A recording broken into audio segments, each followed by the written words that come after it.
to this quiet place where you don't have to explain yourself. You move through your apartment like someone tracing old maps, fingertips brushing familiar edges to make sure they are still where you left them. The overhead light stays off. Instead, a lamp on the side table has been left low, a warm coin of light on the cluttered surface. Its glow reads everything as softer than it looked in daylight. A stack of books leans gently. A mug with a faint ring sits on a coaster next to another, slightly smaller mug turned upside down as if conserving its silence.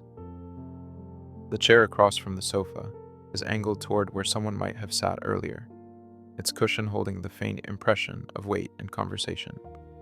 Nothing calls for explanation here. Nothing presses.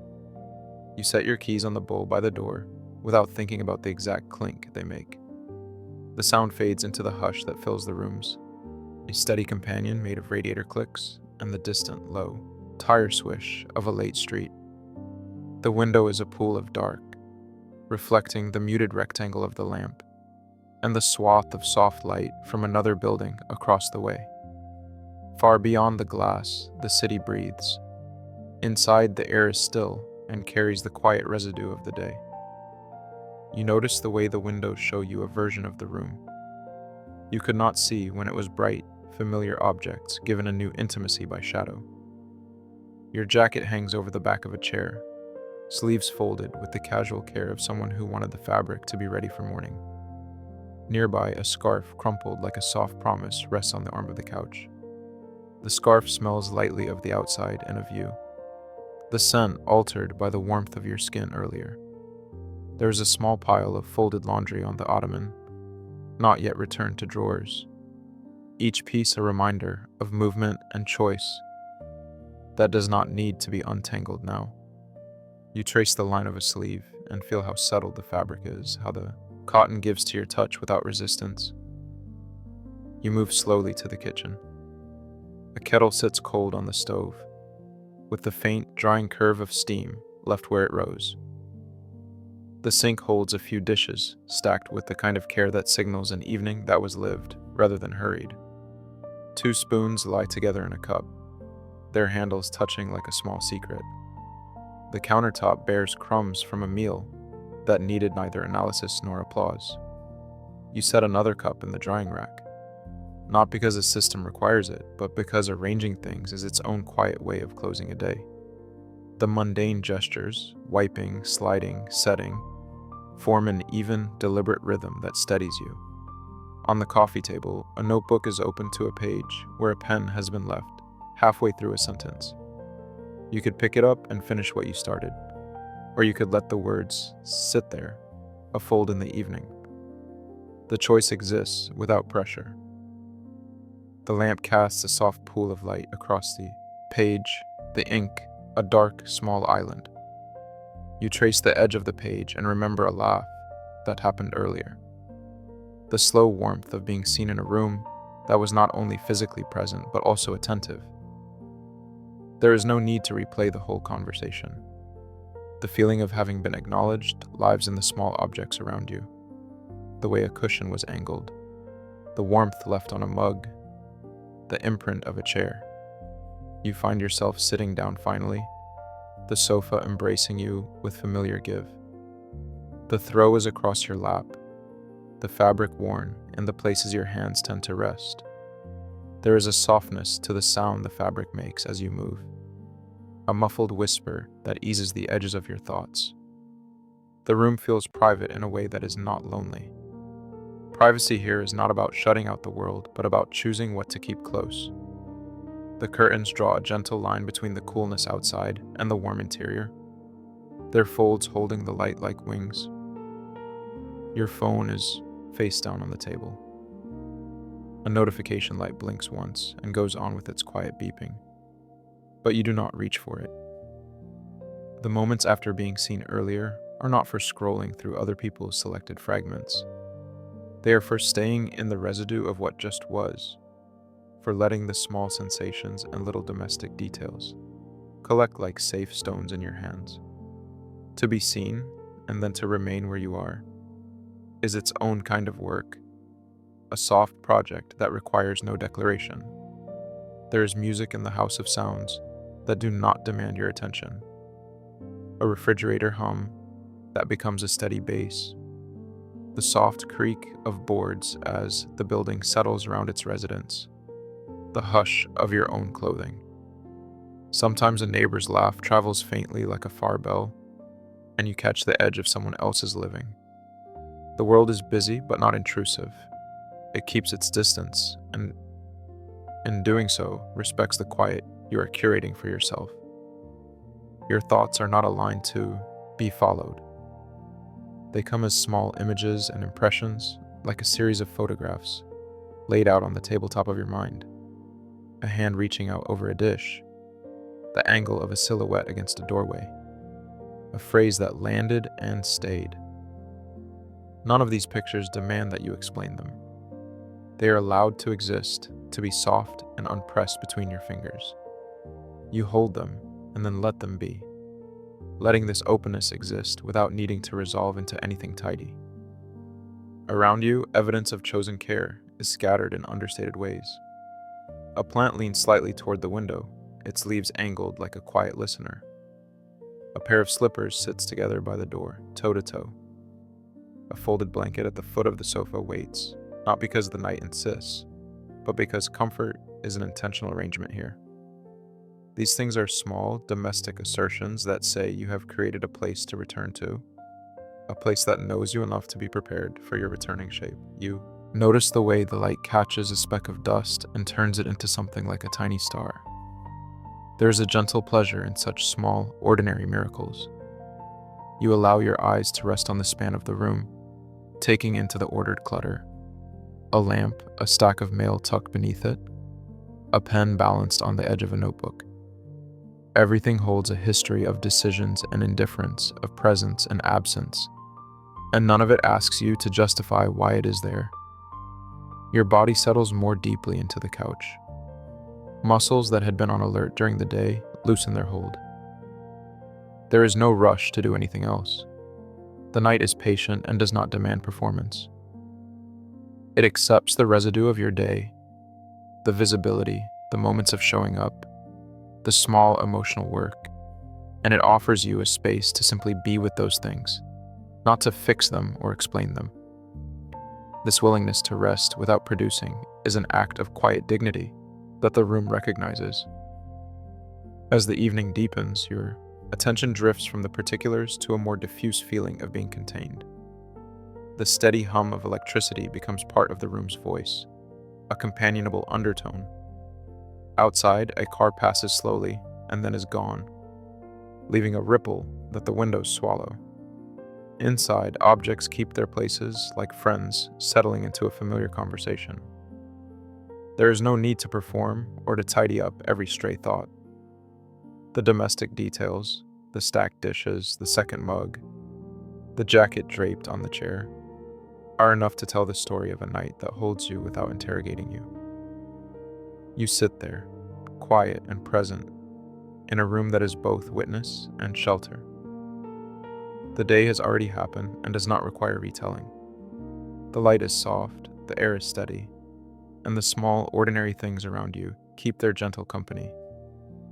There is comfort in the way the apartment keeps its own steady rhythm, in the unspoken agreement that tonight you do not have to explain yourself.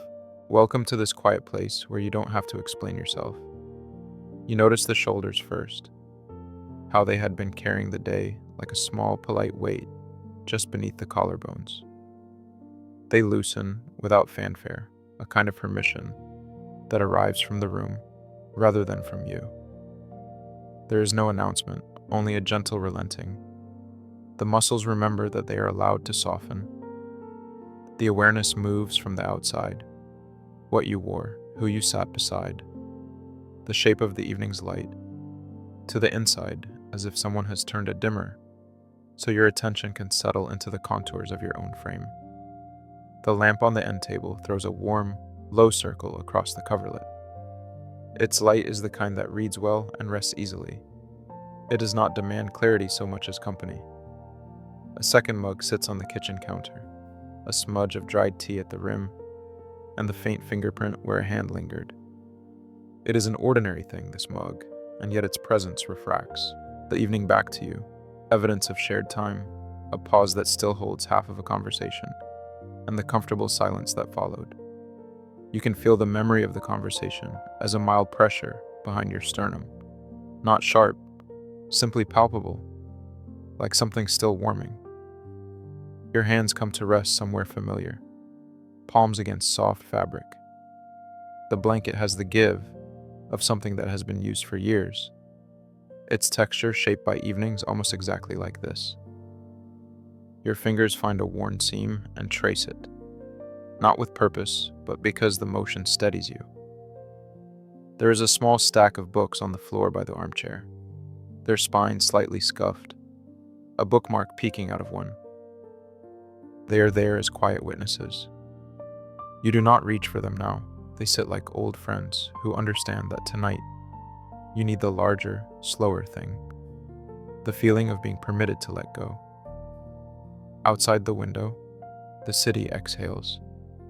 Car lights move like constellations that never quite fix, and somewhere a dog makes a single, distant sound that belongs to a different neighborhood and another life entirely. The hum of the refrigerator, the soft clack of the building settling, the faint whir of a passing train. All these small sounds knit together into a soundscape that is steady rather than intrusive. Closer, the curtains breathe with the night air, a rhythm that you could accentuate with your own breath, if you wanted, matching the cadence until breathing feels shared rather than solitary. You feel the day's makeup of small decisions, what to say, when to laugh, the careful arrangement of your face for other people's comfort, loosening at the edges. Or perhaps, more accurately, those decisions are simply sliding aside to reveal what was there all along, a quieter muscle memory of rest. The heart keeps its patient pace. The ribs expand and contract without drama. There is room here for noticing rather than performing. Your gaze finds the silhouette of a jacket draped over the back of a chair, a jacket that carries the scent of someone else's cologne or shampoo in the lapel, an aroma that is ordinary and intimate at once. It is not an invitation or a claim. It is proof that privacy has been shared, that the domestic space is also a repository for small human traces.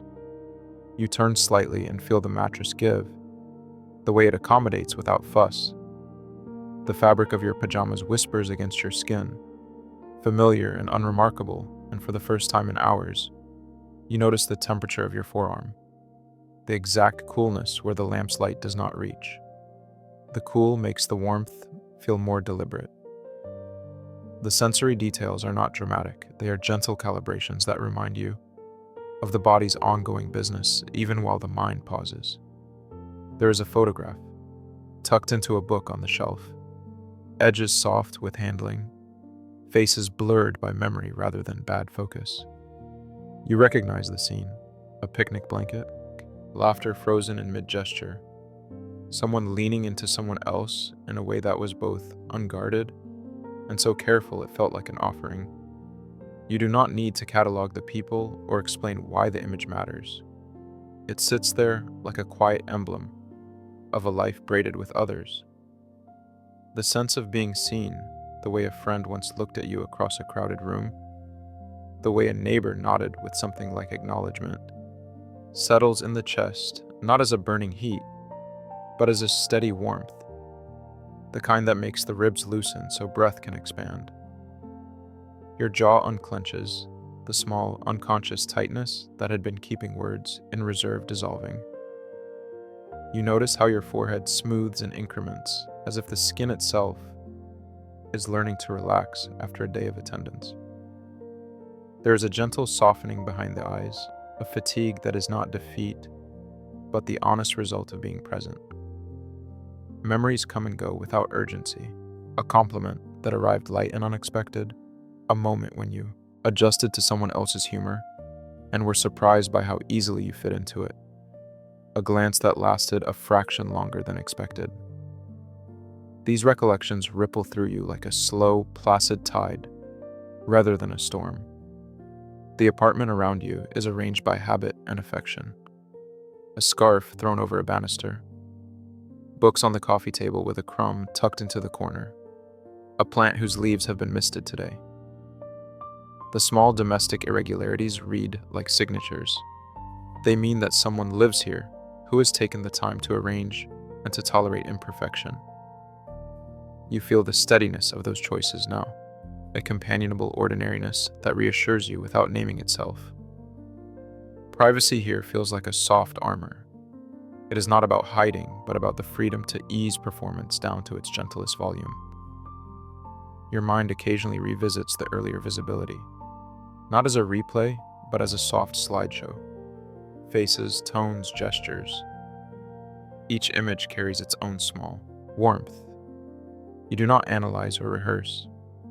Instead, you allow these impressions to float past, not requiring extraction or explanation.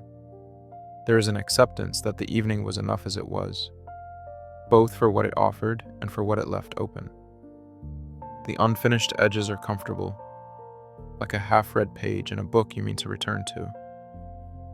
Your breathing becomes a metronome, not because you are controlling it, but because the body finds its own rhythm when the external world is quiet enough to hear it. The hands that once held a cup now rest, and you become attentive to the way the shoulders meet the mattress, to the small hollows near the collarbone that hold the residue of laughter and listening. You notice the way the tongue rests in your mouth, the subtle adjustments of posture that happen when a body knows it can yield. There is no conclusion here, no tidy denouement. The evening offers a slow settling rather than a solution. The lamp burns low, the second mug cools, and the room holds the soft evidence of what has passed through it tonight. Conversation, small displays of care, the presence of others in breath and cup and jacket. You are part of that evidence and also a recipient of it. There is a reciprocity that does not demand repayment. In this gentle space, the act of simply being seen allows a different kind of attention to the self, a quieter one that leans inward without slipping away from the life that surrounds you. You stay with the small details because they are the architecture of comfort.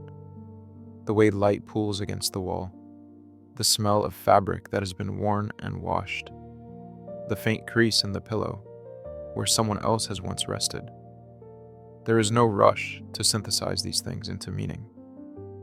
They exist as presence, and presence is enough for tonight. You continue to notice, to soften, to allow the shoulders to remember how to drape themselves with ease. And the room keeps you with the steady, undramatic warmth of ordinary care. Welcome to this quiet place where you don't have to explain yourself. The lamp by the armchair is on a low setting, its light careful and unhurried. It picks out the gentle lint on the armrest, the tiny pilling on the corner of a favorite sweater folded over the back. The room holds your shape in the way rooms do when they've been inhabited for years, an arrangement of objects that map where you move and where you pause. There's a second mug cooling on the coffee table, a thin crescent of steam no longer rising, a faint ring on the wood where it sat too long. A scarf is draped over the banister, its fibers catching the lamplight in a way that reads like an informal portrait. Nothing is staged. Everything is allowed to be rough around the edges. You stand at the window for a moment, hands resting on the sill. Outside, the city is a soft distance, a line of streetlights, a lone car that breathes across the asphalt. Windows in neighboring buildings that keep their own low vigil. The glass reflects you back as subtly altered, less a person to be read and more a presence with margins. You notice how the reflection softens when you stop straining to meet someone else's gaze, how the room takes you without asking for context. It is receptive rather than empty, the difference between an audience and a friend who keeps their teacup warm beside them while you speak, or don't speak at all. There are traces of the day that do not feel like obligations. A jacket hangs on the peg by the door because it was convenient, not because it needs to be ready for another outing. A stack of books leans against the lamp. The top one bears the print of your thumb on the spine, where you habitually open to the same page. On the kitchen counter, a cutting board waits with a single lemon half, and the faint scent of citrus that lingers, like someone else's presence without intrusion. The hum of the refrigerator is a steady domestic heartbeat. The air holds the subtle warmth of dry skin, fabric, and the faint soap from an evening shower, not so much curated as accepted. You move through the rooms with small attentions that are not performances. You walk around the coffee table instead of over it, an act of respect for the space and the objects that live there with you. Your steps make honest sounds on wood, not measured for anyone's approval. The chair you choose is the one that tilts just so, shaped to the way you like to lean when you are alone in thought. You take the mug and cradle it between both hands, not for the heat, but for the weight, the way it confirms your edges in a fluid world. The lighting emboldens details. A curtain pulled half closed, a lampshade with a faint nick, the place by the radiator where the paint has chipped, and a darker layer rests beneath. These are not flaws shouting for repair. They are the language of life lived here. Soft, unspectacular proof that something or someone has been here, repeatedly enough to leave a gentle trace. The room's acceptance feels like a conversation without words, a steadying attention that doesn't change the subject to demand an explanation. It's a kind of quiet you can lean into. There was an earlier hour when others were present, when conversation and laughter threaded through your body differently. Those moments are still warm in the folds of the evening. The memory of a hand brushing yours in passing, the echo of a joke, the small acknowledgement that you were seen. You carry that with you into the room like a folded napkin, a small, deliberate shape that you set down and resettle. It does not direct you now, it simply exists as part of the landscape. You do not need to relive it. You do not need to tidy it into an explanation. It is merely another object in the collection of the evening. The air feels different when visibility has been given and received. There is less urgency in holding yourself to a particular outline. You notice the way your shoulders unclench on their own, the way your jaw eases away from being set. The sweater at the back of the chair invites you to loop your fingers through its knit. There is a mug with cool tea, and next to it, the faint grease mark from earlier food, a proof that the hunger of the day was met somewhere, casually, without ceremony. These small truths make the space honest and, because they are honest, allowing. You find the music of the night not in any radio, but in the household sounds. A neighbor's distant shuffle, an elevator's sigh, the soft clink of a pipe settling somewhere in the building. These are the notes that make the room feel like part of a wider, gentle organism. The apartment is neither an island nor a stage. It is a place that receives movement and returns it to you. Cushioned, you sense the architecture of your own habits. A mug in a particular indentation on the table. A blanket folded, not perfect but functional. Shoes, placed loosely to the side. These small domestic rituals are not performances. They are quiet signatures of a life that is ongoing and private. You spend some time at the window again, letting the room frame you. The curtain moves a little where the night air finds its way through the tiniest gap, and the coolness grazes your wrists. The living room lamp catches the movement just so, a miniature weather system inside a house. For a few slow breaths, though not prompted, you feel the relief of not being on display. The space holds the residue of you without commentary. It keeps your small belongings in sight and in reach. It treats your messy margin with the same regard it gives the polished surfaces. A second mug is a sign of shared warmth that might have passed earlier. Perhaps still warm enough to admit of being reheated. Perhaps intentionally left as such. Its presence tells you about proximity, about someone else choosing, if only once, to claim a rim of the evening beside yours. There need be no retelling of the scene to keep that warmth. The cup is a soft record, something the room can keep between its furniture and the hum of the fridge and the slight give of the couch where you like to sit, cross-legged. It is privacy recognized as safety, and safety held without spectacle. You drift through memories of small gestures, a text that arrived and then lay unanswered, a glance that lasted a moment longer than necessary, a handed over scarf. They are not demands for rehearsed responses. They are simply things that happened and now rest among the blankets, books, and mugs. The room accepts them in the same way it accepts the lamp's soft halo. They do not have to be polished into stories to mean something. They are enough as fragments. Night here is not grand. It is a patient companion who does not intrude, who notices the seams and allows the edges to remain untidy. The space around you seems to understand that the version of you who spent the day visible need not perform again. The chair does not ask why you are still slightly braced. The lamp does not critique how you folded your clothes. The stack of dishes does not ask for an account of your choices. Instead, everything stays as it is, recreating a small ecosystem where you can simply occupy the hours without an audience. There is a softness to your presence now that feels earned rather than bestowed. You move through the apartment as though the furniture were old friends who know your habits and do not judge them. The room receives you, this tired, softened, honest iteration of yourself, and in that reception there is the simple, unspoken permission to pause. The city outside continues to breathe. The lamp continues its muted glow, and you continue to be held in a place that does not require explanation, only presence. Welcome to this quiet place where you don't have to explain yourself.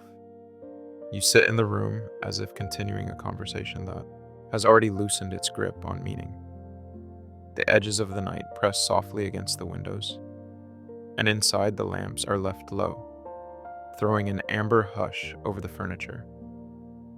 Light pools on the coffee table where two mugs rest, one still steaming faintly, the other cooling with a thin finger of ringed heat.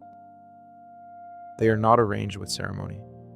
They are markers of presence, of two hands having been here and then gone. The sight of them is ordinary, and it settles you in a way that nothing tidy could.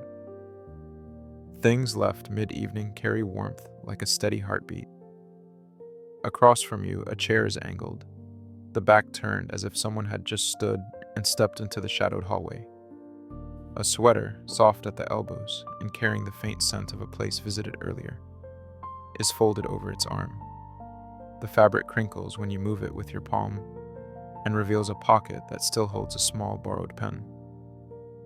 A book sits spine up on the cushion, pages eased open at a passage that no longer needs to be finished. Each object hums with the memory of effort spent and attention given. You notice them the way you notice people after you have been around them, in remembered gestures rather than in sharp detail. Sound in the room is a measured thing. The building settles and pipes murmur their slow conversation. From the street below comes the soft, distant scrape of a city that does not sleep but simply breathes. Occasionally a car passes, headlights sweeping the curtain with a cool, quick wash. The refrigerator adds a single low note, a mechanical exhale that keeps time with your breath. If you listen long enough, the room presents you with a small composition of household noises, each one modest and familiar, each one a gentle reminder that life continues patiently, not demanding but steady. Earlier words swim at the edges of your attention and then diffuse. They were clearer in the moment, specific jokes, a pointed kindness, the stumble over of something too personal to fit into a room full of people. Now they have become texture, the warmth of laughter that lingers like a ghost of light on the walls, a phrase you can almost recover if you lean toward it, a look that now reads more as a soft shape than as a sharp memory. They do not need to be held up and examined. Their edges have softened enough to sit beside you without asking anything in return. That blurring is not erasure. It is a gentle release. The day's exchanges fold into the evening like cloth into drawers. Not because they are unimportant, but because being seen once has already done its work. There is nothing to prove here. You feel the weight of being noticed in small things. A jacket tossed over a chair was once evidence of a hurried exit. Now it is a promise of return, implied, not demanded. A pair of shoes set a little askew by the door reads like punctuation, an unspoken here that you can read without needing letters. These domestic traces are soft evidence that are soft. Someone else has occupied this space with you and left a map of themselves. They are tender to observe, not because they reveal secret truths, but because they remind you that you shared a span of time and then stepped away into individual quiet. A lamp is left on near the kitchen, its light haloing a stack of dishes. You move through that light on slow feet, feeling the worn grooves in the floorboards, the way a rug hushes your steps. The dishes are not immaculate. A fork is balanced on the lip of a shallow bowl. The residue of a meal, like an afterthought that is already being forgiven by the room. Nearby, a note the size of a playing card is tucked under a jar lid, a scrap of handwriting that you don't need to decipher. Its existence is enough, a small trace that someone cared for enough to leave the token behind. You feel the domestic world around you as a set of gentle agreements, that cups will be washed, that towels will be folded, that stories will be shared and then set down. There is a privacy here that is not cage-like but sheltering. The curtains are drawn enough to keep the night's coolness at bay, but not so tight as to cut off the sky. Through the glass, the city holds its own indifference and intimacy. Neon sighs in the distance, and up close, a lone window lights a neighboring apartment with a color that is neither warm nor cold, but a middle tone that suits the mood. You know that beyond those panes, other people live their nights too. Some in solitude, some in company, some in the slow dismantling of the day. Thinking of them is not a reaching for connection, but an acknowledgement that your small, quiet domesticity is part of a larger tapestry of ordinary lives. That knowledge is oddly restful. Your body is a map of the evening's small labors and attentions. A faint soreness where you lean too long in conversation. The soft stickiness of a hand touched by another's skin. The residual warmth behind your eyes from laughing. These are not trophies or wounds. They are evidence of having moved through time with people who saw and responded, and now they are allowed to be simple marks on your skin. There is no pressing need to analyze them. Instead, you let them exist as soft, neutral facts, as if cataloging the items in a room allows you to inhabit it more fully. You find yourself returning to the idea of softness, the throw draped over the sofa that gathers the shape of whoever last sat there, the way the cushion remembers weight like an impression in snow, the quiet gave of the bedspread where a coat was folded and later abandoned. Everything here has been used and therefore rendered familiar. The home is not staged for anyone, it is lived in, and that liveliness creates a sense of permission. It tells you that rough edges are acceptable, that messy plates are part of the narrative, that clothing can be left where they fell without requiring shame. There is something generous in this acceptance, not the kind that lectures, but the kind that simply notices and moves on. Memory itself behaves like the room, pieces left out, some things folded away, others left visible to soften routine. The most intimate moments of the evening are not the ones you replay like a script, but the small exchanges that now sit as soft ornaments in your mind. A smile that arrived like a quick weather change, a hand that rested briefly on your forearm in a gesture that meant nothing spectacular, yet said everything worth noting. These are small signposts, not destinations. They allow you to inhabit both your solitude and the trace of community without collapsing one into the other. In the hush, you let your attention wander without urgency. Your thoughts become a slow, domestic tour. The lamp next to the armchair, the way its light pools more on one side of the room, the plant in the corner that leans toward the window, as if listening to something, only plants here, the faint pattern of dust on the bookshelf that only shows under a particular angle of light. This attention is not inspection so much as appreciation. You take these things in like a warm beverage on a cold night. not because they will save you, but because they make the room hospitable to the softening you are allowing. Outside, a distant siren fades, unimportant in the way distant weather is unimportant to the shape of a single home. Inside, your breathing and the building's hum keep one another company. The past evening's conversations, once bright and immediate, spread out into a gentle haze. They no longer direct your steps, they simply color the air. You rest alongside them, not moved by urgency, not needing to tidy or to explain. The quiet here is not a vacuum, but a companion with an even hand, offering a place where things can remain unfinished and still be okay. You stay with the small, ordinary objects, letting them reassure you in the way furniture reassures those who sleep in it, night after night. There is a tenderness in noticing that no explanation is necessary, not for what happened tonight, not for what you said or didn't say, not for the ways you were visible and then withdrawn. The room holds those instances with the same unceremonious care it gives to a mug left cooling beside another. In that shared, low-lit world, rest arrives as a courtesy extended by the ordinary, slow, kind, and unforced, simply because the night allows for it. Welcome to this quiet place where you don't have to explain yourself. The lamp by the bookshelf is on a low setting, a small globe of light that keeps the corners from going flat. It makes everything at the edge of sight softer. The grain of the wooden table, the edge of a sweater draped over a chair, the faint scuff where shoes always slide when they're kicked off too quickly.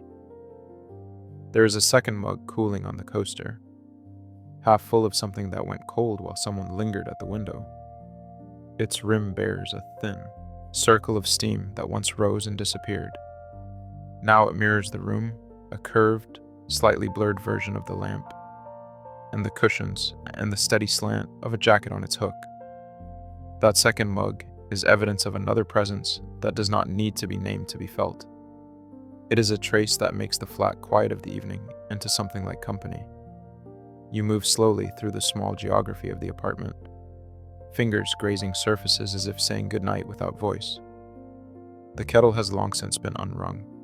A dishcloth lies folded on the counter, still warm from being squeezed out earlier. There is a soft hum beneath everything, an electrical current, a distant car, the building settling into its own frame, and it fills space in the way a soft fabric fills a sleeve, giving the night shape without announcing it. Outside the window, the city is a smear of cool light. Inside, there is this warmth, and you allow it to be ordinary and enough. There are small negotiations in the room that do not need to be concluded. A pair of socks is balled at the foot of the armchair, where someone has been turning a page and then set the book aside. A folded shirt rests over the back of another chair. The collar is slightly rumpled where it was shrugged on in a hurry earlier. The pillows on the couch are in their evening positions. The one you prefer tilted at that exact angle that supports your neck in the way your shoulders like. No explanation accompanies these objects. They are simply there, each one a piece of the evening's quiet architecture, allowing you to slide into it without having to perform, the evidence of your belonging.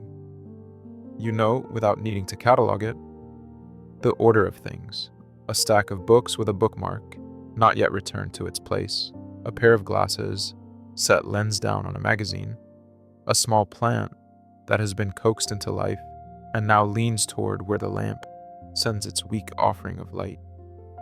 The light catches the dust in a way that makes every particle deliberate, like tiny, patient applause. There is a rhythm here that is less about doing and more about being held by the ordinary. The day that happened, the name spoken, the hand shaken, the small exposures of the self, has folded into these objects. They keep the memory in their positions, and you do not have to carry any further tonight. You sit and feel the support of the furniture, the gentle give where it has learned your weight. There is no requirement to explain how you came to be here, what you said, how it landed. The night does not ask for rehearsals. Instead, it offers the unadorned fact of presence. A lamp left on low, a window that reflects your outline back to you like a kindly neighbor, a second mug that remembers conversation. You let the quiet be a thing that exists around you rather than inside you, as if the room's stillness is a soft coat you can pull over your shoulders and forget to think about. Your eyes rest on the small signs of care. A hand towel neatly folded on the bathroom rail, a tube of balm left uncapped on the vanity where someone applied it and then changed their mind, a note tucked into a book that says nothing more than a date. These are tiny anchors, things that mark the evening as intentionally lived in, rather than merely inhabited. They are not declarations, they are the language of familiarity. You are within that language now, and because the grammar here is plain, you find some ease in the constancy of it. There is a sound from the building, a door closing, softened by carpet, a laugh far away that is already dissolving like the last of a drink. In the room, the playlist has ended, and the space has opened to a different kind of attention. You do not need to fill the silence with words. The absence of noise is not absence of company, but rather a different form of it, a shared allowance for stillness, where everything present is permitted to simply be. The evening holds you in at that allowance, not because anyone told it to be kind, but because it already is, by habit and by the careful arrangement of everyday things. You move your hand over the second mug, feeling the residual warmth, the faint tack of a lip where it meets the glaze. You do not look for meaning in that touch, only comfort. There is a small pleasure in tracing the curve and finding it unchanged, as if the world itself has chosen to keep its edges soft for a while. Outside, a faint wind shifts the curtains, and the night presses against the glass with a cool patience. Inside, the air carries the scent of something clean, the dry thread of the day's fabric, skin washed, laundry folded, and a faint trace of whatever was eaten earlier, a quiet remnant that suggests the evening has been made of ordinary acts that sustained you both. There is an ease in the way the room remembers the body that moved here earlier. The chair remembers how you sat at the window and considered things. The blanket remembers being tugged up to the chin. These recollections are quiet and private. They do not judge or celebrate. They simply make room. You let the memory of being seen earlier rest somewhere soft, not because it needs saving, but because it has its own completion in the way a cup returns to its saucer. Visibility has been given its moment, and now it dwells in objects and in the thin hush that hangs between one lamp and another. You notice the pattern of your breathing only insofar as it has become part of the room's rhythm. It is not a project to attend to. It is merely motion that confirms you are here. You linger on small practicalities that do not trouble you, closing the door softly, straightening the rug so the edge aligns with the bookshelf, tucking the remnant of a receipt or a note into a drawer where it will wait. These acts are tiny domestic rituals, not because they will change anything important, but because they shape the space into a place where staying feels uncomplicated. There is a kind of privacy in this care, a folding inward that is not lonely. It is chosen. The lamp dims, not dramatically, but as if the room collectively decided to lower its own volume. Shadows in the corners lengthen with an intimacy that is not coy but straightforward. You watch the window for a moment. The reflection of the lamp overlays the night outside and makes a layered image where both are true. There is no urgency to choose which is more real. The reflection keeps the memory of the day safe in its soft edges. The night beyond keeps the city's cool and steady pulse. You are held between these two truths, and the tension is gentle, not needing resolution. A softness settles that is less like a finale and more like a return to ordinary gravity. The day's visibility remains as a quiet residue, neither loud nor insistent, but you do not have to do anything with it now. The room, in its unpretentious way, offers the same thing to you that it offers to every evening, a space arranged for living, for undemanding presence, for the small comforts that accumulate when people choose to make a place their own. There is no performance here, only the steady, generous fact of things in their places. You rest within that generosity without explanation, held by the ordinary and the modest gift of being seen without being required to be anything more. Welcome to this quiet place where you don't have to explain yourself. You let your breath find its own length, not rushing to meet anything that might arrive through the open door of the evening. The inhale comes, the exhale follows, and between them there is a small private space that doesn't ask for explanation. The lamp on the side table casts a round pool of amber where it touches the rug, and beyond that, light the room fades into familiar shadows. Book spines, the silhouette of a chair, turned slightly from where it had been sat in earlier, the soft mound of a sweater folded without much ceremony. The lamp keeps you company without comment.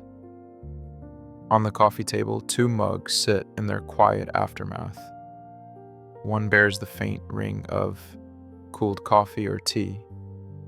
The other is dry and a little warmer, a trace of someone else's palm in the heat of the handle, an unspoken companion left at ease. The presence implied by the other mug is gentle, like an echo you can choose to follow or not. It doesn't require answering. You can let your attention pass over it and keep moving inward, where your own inner rhythms are waiting to be noticed again. Outside the window, the city exhales. A distant set of headlights, a bus braking at a stop, beyond the line of trees, a building settling into night. The glass holds the room's reflection, a double of the lamp's circle, of the sweater, of your own outline in the dim, so it feels as if the world has folded itself gently back on you. You watch the reflected light slow and lengthen, and you notice how small movements in the room. Your hand reaching for a book, the tilt of the chair, register as soft changes into that reflected image. It is a kind of returning, actions contained and mirrored, agreed upon by the quiet room. There is a faint scent that threads through the air, cotton and the detergent the sheets have been washed with, the residue of a perfume someone wore earlier that lingers like a memory, a cleanness that is not clinical but domestic. It is the smell of things lived in, of hands that have moved through the day and come back to this place. It is not demanding, it is simply true. You notice it in the way it edges into thought and softens it. Your fingers rest against the ceramic of the mug. It is cooler than you expect, and the rim is worn, in the way that objects become themselves in a household. The texture grounds you not as an instruction, but as an accepted fact. This is how this thing feels. You become aware of your pulse along your wrist, the gentle cadence of it that has steadied from the busyness of earlier. Where earlier there were quickened movements, there is now a slowing, a loosening. The shoulders release a little, the jaw finds a place that is not clenched, the eyes blink more slowly. A folded jacket on the back of the chair carries the scent of someone who moved through the door earlier, someone who laughed in the kitchen, who ran their hands through their hair as they told a story about the day. There is no need to narrate that laughter now. It sits in the fabric, a soft weight that reminds you of how it felt to be seen across a room, noticed, acknowledged without fanfare. That being seen has uncoiled something in you. It does not tidy every loose end, and it does not promise solutions. It simply exists as a warmth that is not predicated on performance. The phone on the windowsill glows faintly with the memory of notifications that have already pinged and been set aside. You do not attend to them yet, and they do not crowd the room with urgency. They are objects with roles that can be chosen later. For now, the only conversation is the one that is internal and soft, made of the small inventory of the evening. The weight of the mug, the lamp's light, the sweater's familiar fold. Your attention drifts like a hand over a shelf of objects, lingering here, moving on, not required to linger in any specified pattern. A stack of dishes in the sink bears the fossil of supper, crumbs, and a fork, placed with practical kindness. The kitchen light's glow from the hallway keeps a sliver of warm amber spilling into the living area. The sound of the building's pipes shifts, a low and regular settling that feels like the city breathing. There is no alarm in it, only the patina of being in a place where structures make their small sounds, and you recognize them as part of the evening's texture.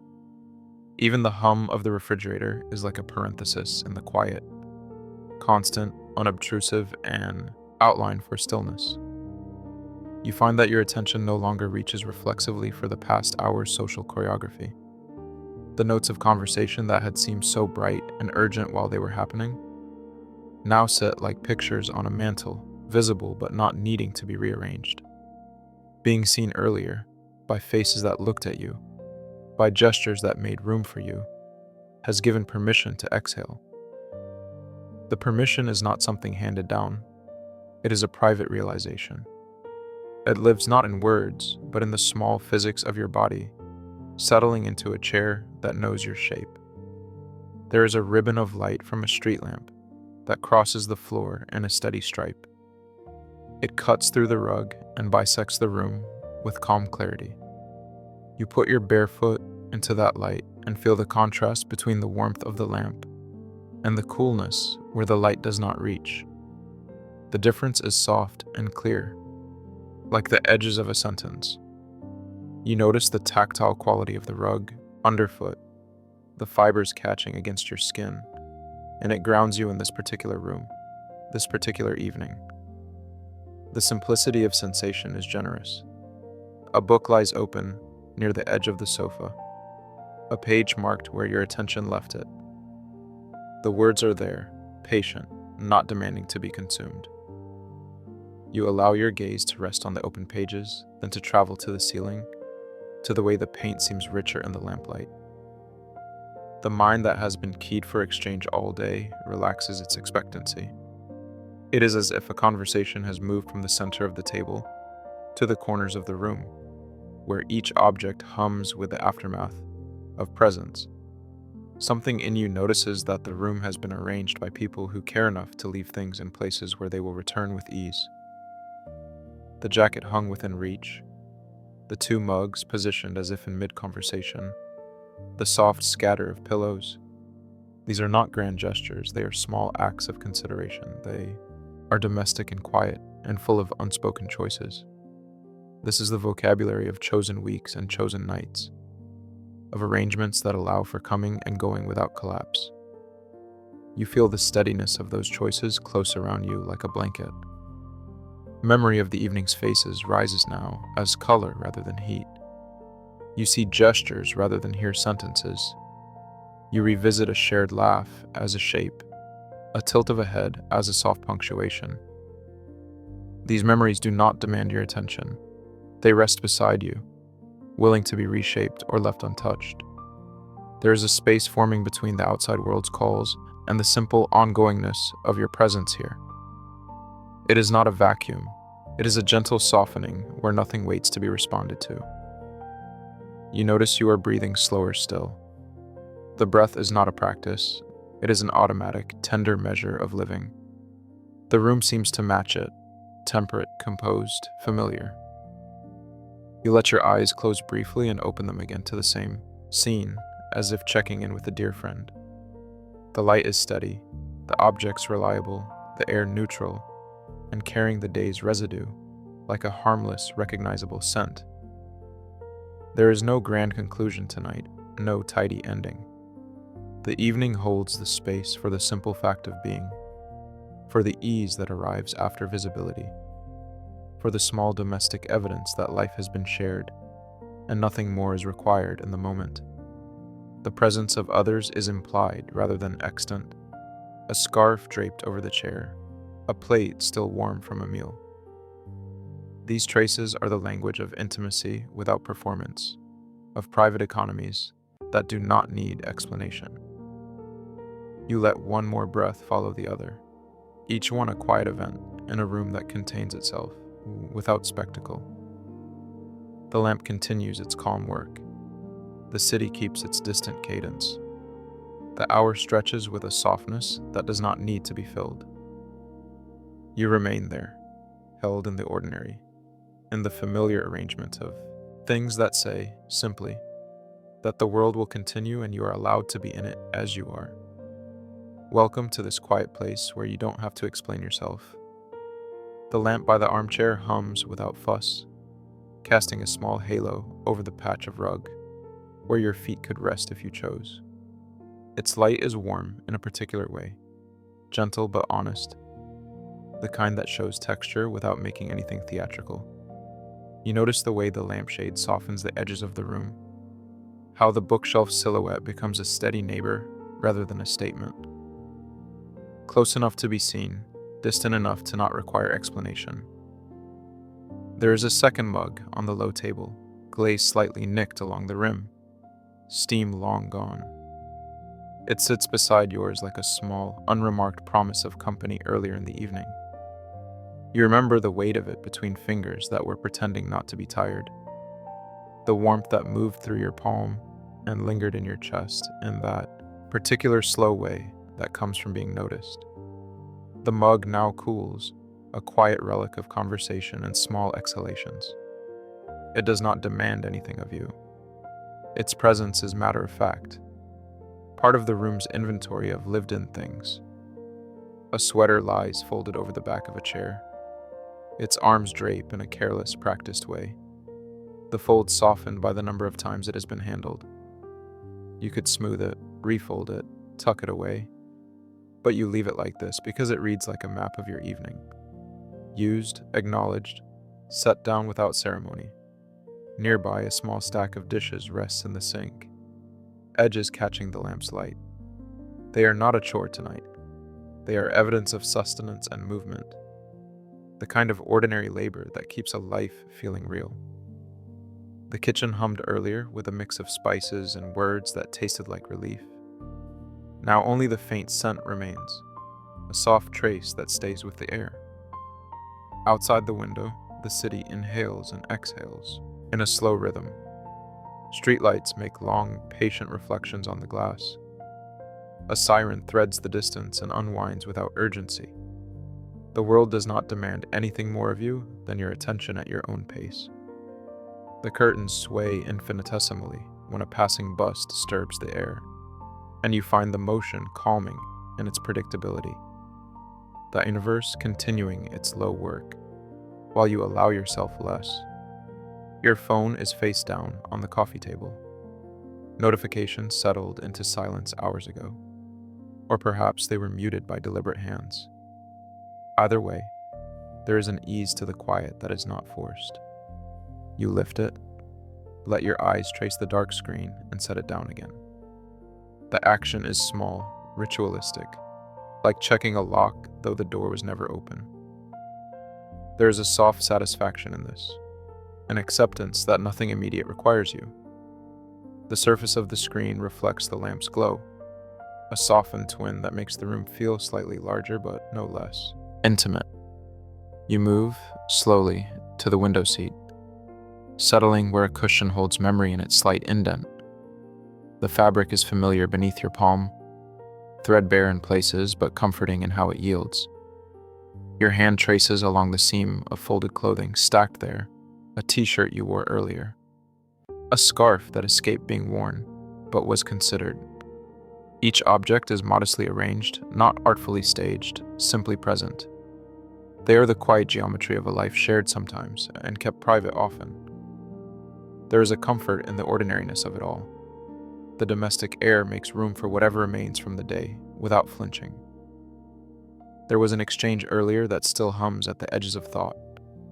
It does not press at you like an unfinished sentence, but it remains, soft as a chord, held just long enough to be felt. Being seen tonight was not an announcement. It was a series of small acknowledgments, the tilt of someone's head, the slight acceptance in the way a chair was pulled closer, the second mug left on the table. These things accumulate like warm stones in your pocket. They are not tidy, and they do not resolve into a single story. They are comfortable fragments you let fold themselves into the quiet now. The apartment itself keeps a constant, reassuring chorus of small sounds.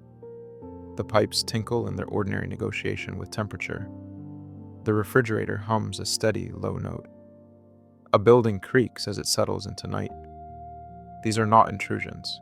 Instead, they are the room's way of saying it is awake enough to hold you. You breathe with them, aware of how your lungs find a different rhythm when the world outside turns gentle. The sensation is unremarkable and precious, the kind of peace that forms when a place becomes trustworthy. A book lies open face down on the coffee table, a page marking ritual left mid-thought. You turn it over, and the page leaves a faint crescent on the paper. There is no need to return to the sentence. Now. For the moment, the margins are friendly and forgiving. The lamp catches the faint print, and you imagine the author's voice as something soft and companionable, rather than insistent. You think of conversations that drifted into laughter, and comfortable silences where you could be neither performer nor audience, simply present. Those silences have texture here. They are not hollows, but layered quiets, keeping you company like a warm throw. There is a jacket draped on the coat rack near the door, not hung with rigid care, but placed in a way that suggests a quick exit was possible at some point tonight and someone chose to stay. The zipper is halfway closed, a little tell of practicality. It hints at movement without demanding explanation, a small emblem of the evening's flexibility. You take note of it and feel the ease of knowing spaces hold stories without needing to tell them all out loud. The scent in the room is spare and familiar. Soap, the faint citrus of dishes recently cleaned, a trace of smoke from candles blown out earlier. The comforting, human scent that stays after guests leave. It is not perfumed or styled. It is honest in the way that keeps you rooted. There is a quiet that feels full rather than empty.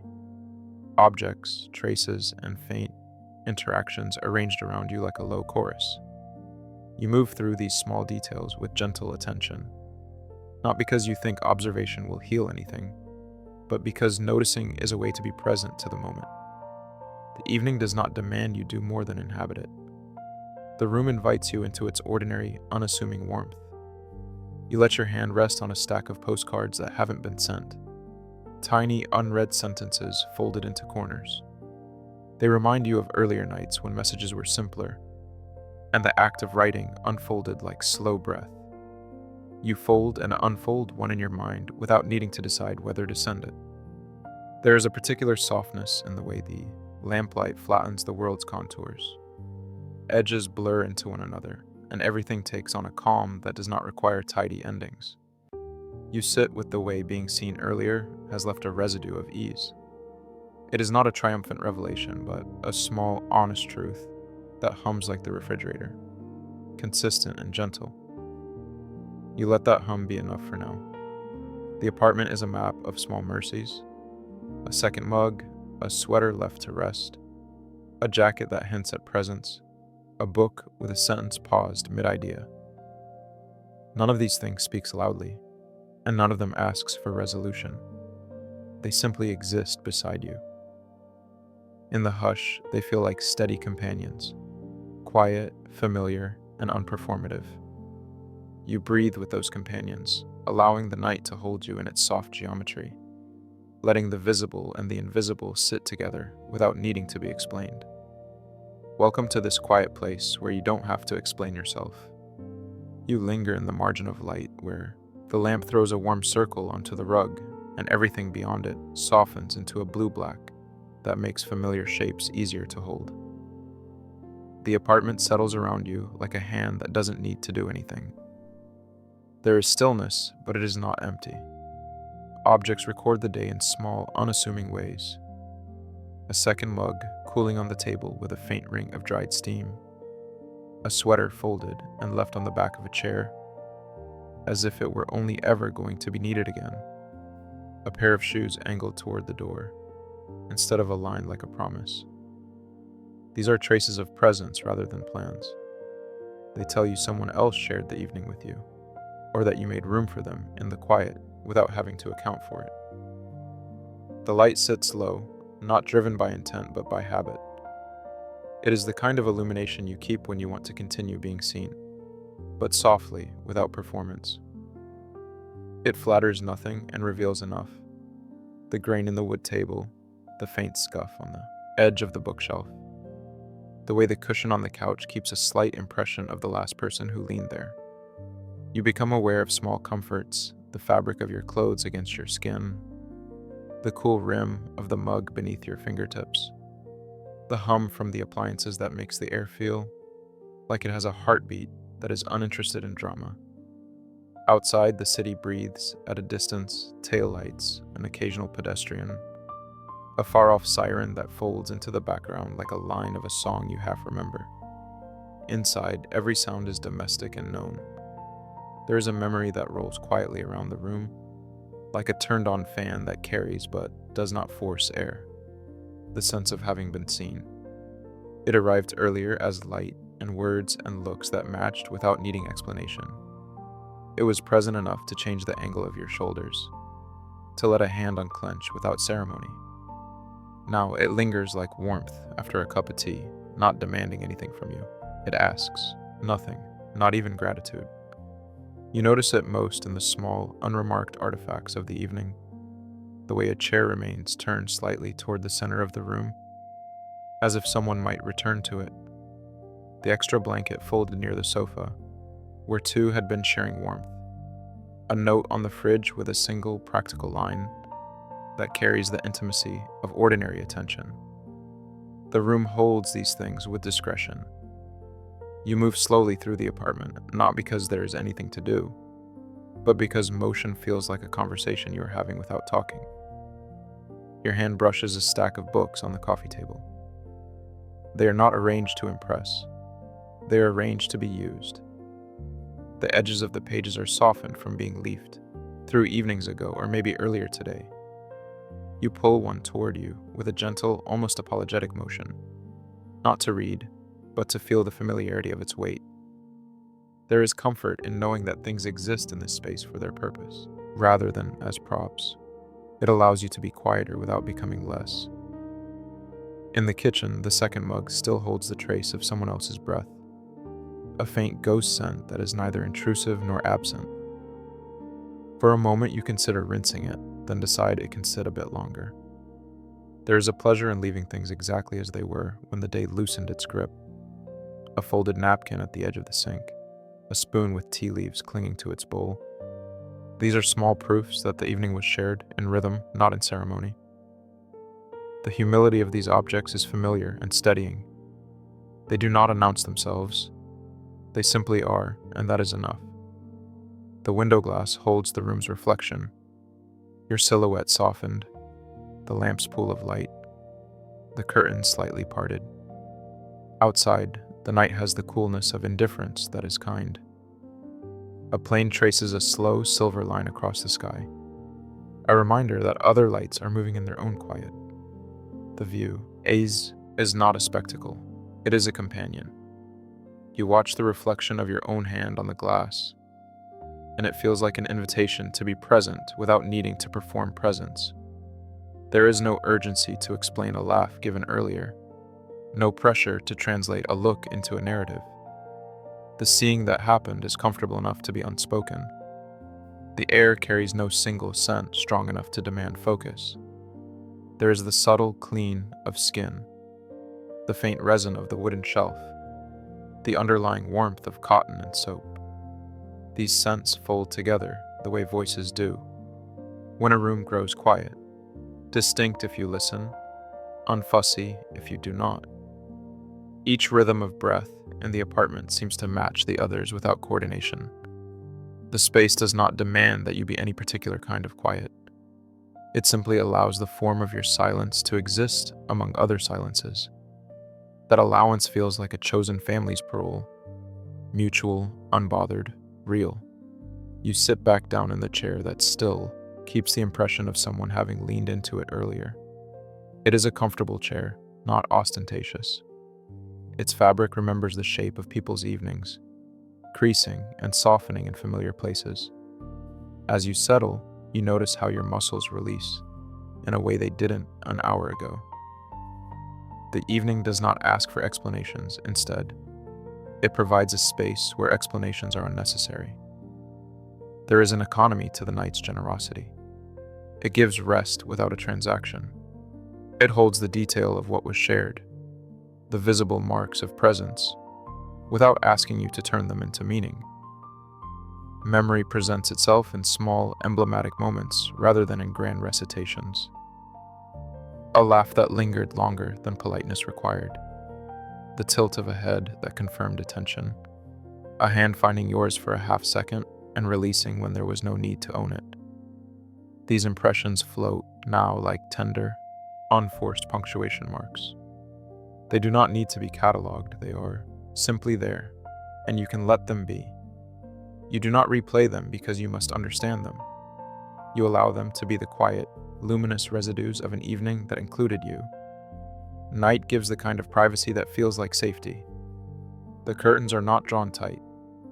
They are simply arranged to admit the hum of the outside world without allowing it to crowd the room.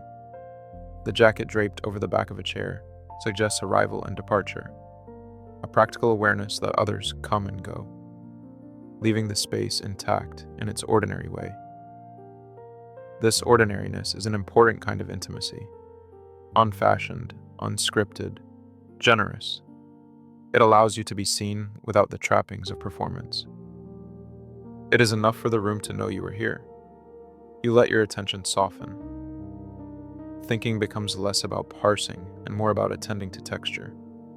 The way the lamplight pools, the way the cup feels cool, the faint creak when you shift your weight. You notice the small details with a tenderness that is neither sentimental nor formal.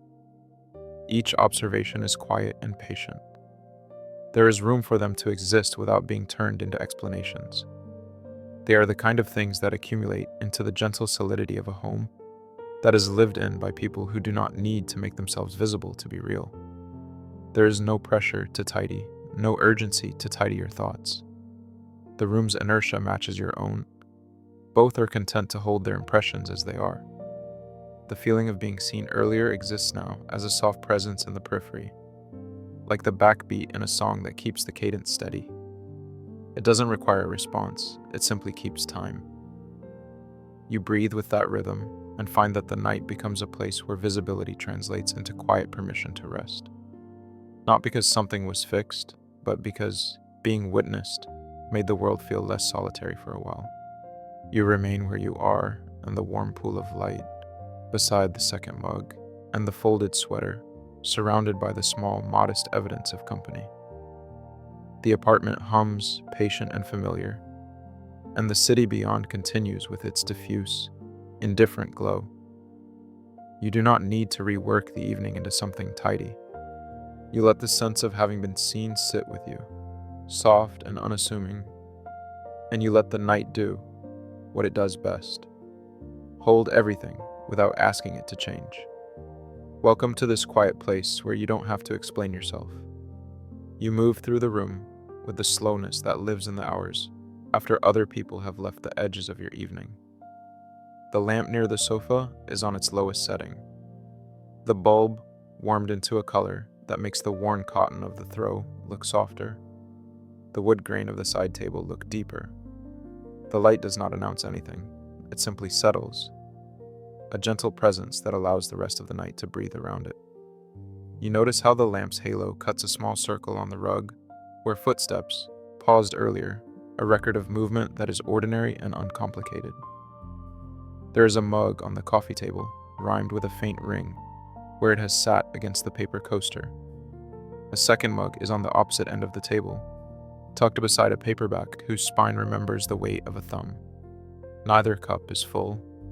One still holds a small crescent of warmth, enough to keep fingertips comfortable if they return to it, and the other is cool and empty, the ghost of steam folding into the air. The presence of two mugs does not demand an interpretation. It simply says that there was company of some kind, or an intention of it. The trace of touch remains like a punctuation mark, and you find your hands resting near it for a moment, feeling the plainness of the ceramic against your palm. Across the room, a jacket lies folded over the back of a chair, as if it considered itself done with the day's tasks. A scarf is looped through itself on the armrest, no more perfect for having been stopped mid-motion. Small items keep their casual honesty. A set of keys, a phone with a muted screen, a folded napkin with a slightly darker corner, where sauce had stained it. Nothing pretends to be immaculate. The apartment smells faintly of something clean and human. Soap at the collar, the kitchen's lingering citrus from the dish soap, the soft dust of the shelves, and the scent anchors you in a way that is not dramatic. It is simply there. You take off your shoes methodically, the motion practiced and unhurried. Bare feet find the same worn patch of rug and recognize it instantly. The fibers have been pressed and reshaped by countless evenings that felt a little like this one. The apartment's small noises become clearer when you listen. The refrigerator's low, cyclic hum, the radiator's soft click as it cools, a distant car on a street that keeps moving even now. Nothing presses on you. The sounds are companions that mark time without dragging it. Memory is present without insistence. The evening that just unfolded is not replayed in detail. Instead, it sits as a soft-edged image in the corners. Gestures, a laugh that came from somewhere warm, hands that passed a plate across a table, someone folding themselves naturally into a chair. The particulars are unnecessary. What remains is the quiet acknowledgement that other people existed near you, that you were visible and returned to visibility in fragments. That exchange happened and has been gently set aside. Residue lingers in the way your shoulders carry a small, pleasant tiredness, in the looseness of your jaw and the faint awareness of cheeks that feel less guarded. You move to the window, drawn by the way the glass frames the night. The city beyond is a spread of cool shapes and scattered lights. Reflections of the lamp flow alongside the streetlights, making a small layered portrait, where interior softness meets exterior coolness. There is a neighbor walking their dog, the silhouette brief against the sidewalk. And farther away, a late train pronounces itself in a far-off rhythm. Nothing demands more than casual attention. The window is a threshold that you do not step through. It is a place to stand and let the world feel manageable in its distance. There is a small stack of dishes in the sink, washed well enough to leave in the dish rack. Not perfectly arranged, but cared for. A towel with a frayed corner is draped over the oven handle. The kitchen light is off, allowing the room to keep its mellow tone. You find a rhythm in the simple acts of sorting and settling, not as tasks to be completed, but as ways to inhabit the space more comfortably. A shirt you pulled off earlier rests in a neat fold on the couch, its neckline still faintly warmed where it lay against skin. Objects carry warmth like notes in an unfinished song, and their small, ordinary presence feels like acceptance rather than proof. Your hands find a book on the side table, and you let your thumb run along the edge of the pages. The contents are not necessarily meant to be read now. The book is a familiar weight, its dust jacket slightly curled, at one corner from where it was carried in a bag and left to rest. Its presence is companionable in the same way the lamp is, steady, unobtrusive, keeping company without asking anything of you. You open it at random and let your eyes rest on a paragraph, without chasing its thread. Words can be anchors, or they can be soft textures. This evening, the latter feels sufficient. Outside, the night air moves in a way that filters through the curtains, pulling them into a lazy stretch. The fabric blocks the colder blue beyond, making the room feel like a small, protected world. The curtain's movement is unremarkable and oddly soothing, like the rhythm of breathing. You watch their silhouette move and imagine the motions of the day folding themselves into a quieter pattern. There is no need to analyze or sort memories into boxes of meaning. The night does the simple, patient work of letting things settle where they might. A small photograph on the mantel leans against a stack of records, The image is not scrutinized. It is a soft surface that registers the presence of faces, the slant of a sunlit afternoon. Laughter captured and already faded into texture. The picture does not demand explanation. It is simply part of the room's honesty, moments collected and left to sit among other things. The room's arrangement is a kind of language that says it is acceptable to be imperfect, to carry traces, to allow visibility, without continuing to perform it. You notice the way your breath has slowed, how your hands rest, with an easy lack of intention. There is a quality to this stillness that is not blankness. There is a richness in small internal movements, the thoughts that drift through your mind unpressured, the brief flashes of something someone said earlier that arrive like small birds and then leave again. None of them requires action. They are allowed to simply be. The lamp keeps its soft attention. The music that played earlier is now a faint thread somewhere in the background, and the apartment holds these little things as if they were ordinary treasures. There is a comfort in privacy that feels like a folded hand. No one observes your edges now. The room is a small, intact place where gestures from earlier can be examined gently or not at all. Your body remembers the cadence of the evening and loosens where it needs to. The light on the bookshelf shows the spines of books that have been read in fits and starts. Notebooks with margins full of tiny notes. A ceramic bowl that you once bought on a walk and kept for reasons you can no longer name. Each object is a quiet testimony to continuity, rather than to any particular identity. They compose a scene that is lived in, and therefore trustworthy. You sit back into the sofa and let the cushions take you, the upholstery embracing you with familiarity.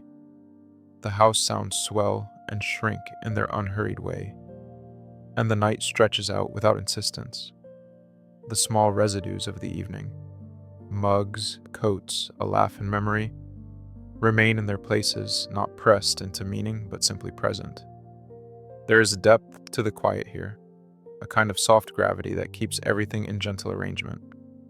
Whatever remains from the day rests in the same room as you, both allowed and contained, and the night does its patient work of turning the edges softer. Welcome to this quiet place where you don't have to explain yourself. The lamp you left on is soft enough that the corners of the room keep their shadow. It spreads a warm, low circle that reaches the chair and the rug and stops short at the window, where the night keeps its distance. You notice how the light makes the small things look more honest. The band of lint caught at the seam of the throw, the pale, threadbare spot where your slippers meet the floor, the chipped rim of the mug with the faded pattern. Nothing is arranged for an audience. Everything leans into its own usefulness and familiarity. There was a day before this quiet, full of movement and a kind of showing. The traces of it are not loud here. A second mug sits on the coffee table, a little ring of moisture beneath it. The other cup's handle turned toward where someone else last rested their hand. A jacket drapes over the back of a chair, sleeves folded because that was how someone put it down in passing. No ceremony, no announcement. A small stack of books is angled toward the couch as if someone had been reading at intervals between talk and laughter. These objects keep a low, calm testimony to company, to voices that did not need to be translated into anything else. They do not insist, they simply were. You notice the way your body arranges itself inside the room. There is no hurriedness left in your limbs. Your shoulders unweight themselves from the day's conversations as if releasing their hold on you, not because you command them to, but because the space allows it. Your hands rest where they choose, one on the soft curve of the armrest, one in your lap, neither of them trying to be useful. There is a small warmth where the mug had been set down earlier, and the back of your hand remembers that heat for a moment before it blends into the quieter cool of the lamplit evening. Outside the window, the city breathes.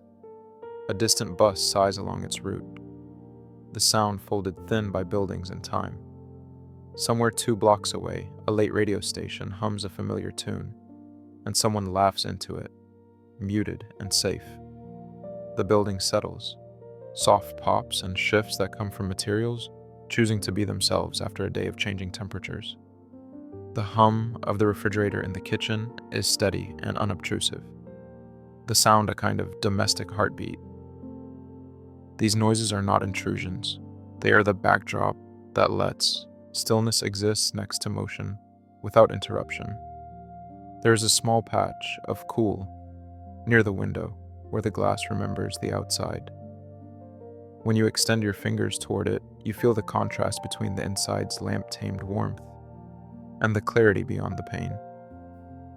The reflection of the room in the glass is faint and patient. The lamp, the couch, the chair. The reflection is not an imitation. It is another way of holding what is present. It shows you how your shoulders slope this evening, how your hair has settled, the soft line where your shirt pulls at the seam of the armrest.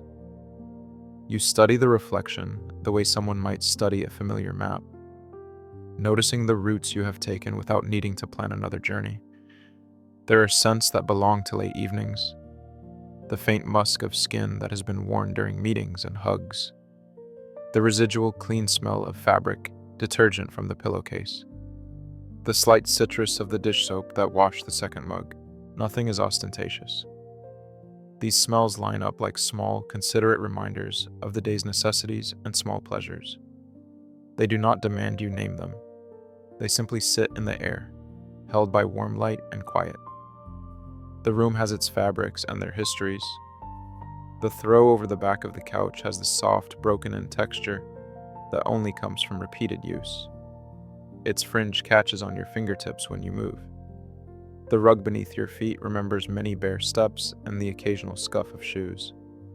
The cushions still hold the shape of previous conversations, the way someone angled a knee to the side, the subtle imprint left by a hand placed down while listening, the small indentation where a phone rested. Objects here keep time in the form of impressions rather than in clocks. They keep a record of attention without telling its story. There is a comfortable slack in the day's formality. The energy that required you to be present and legible has been set down somewhere else, like a coat left on a hook. You are not shedding anything. You are merely allowing the parts of you that move quickly today to find their place among the quiet things. Without urgency, you find a kind of permission to be less arranged. The way your limbs sink a fraction lower into the upholstery feels as natural as the lamp's low glow. The room does not demand that you perform relaxation, and so your rest is unadorned and true.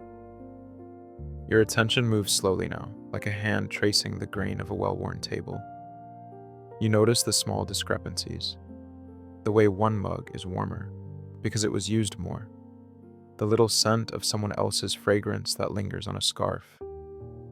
The faint glow of a notification on the nightstand that will not be read tonight. These are not interruptions, they are gentle facts. You consider them with a casual clarity that comes from softness. They are the quiet evidence of connection.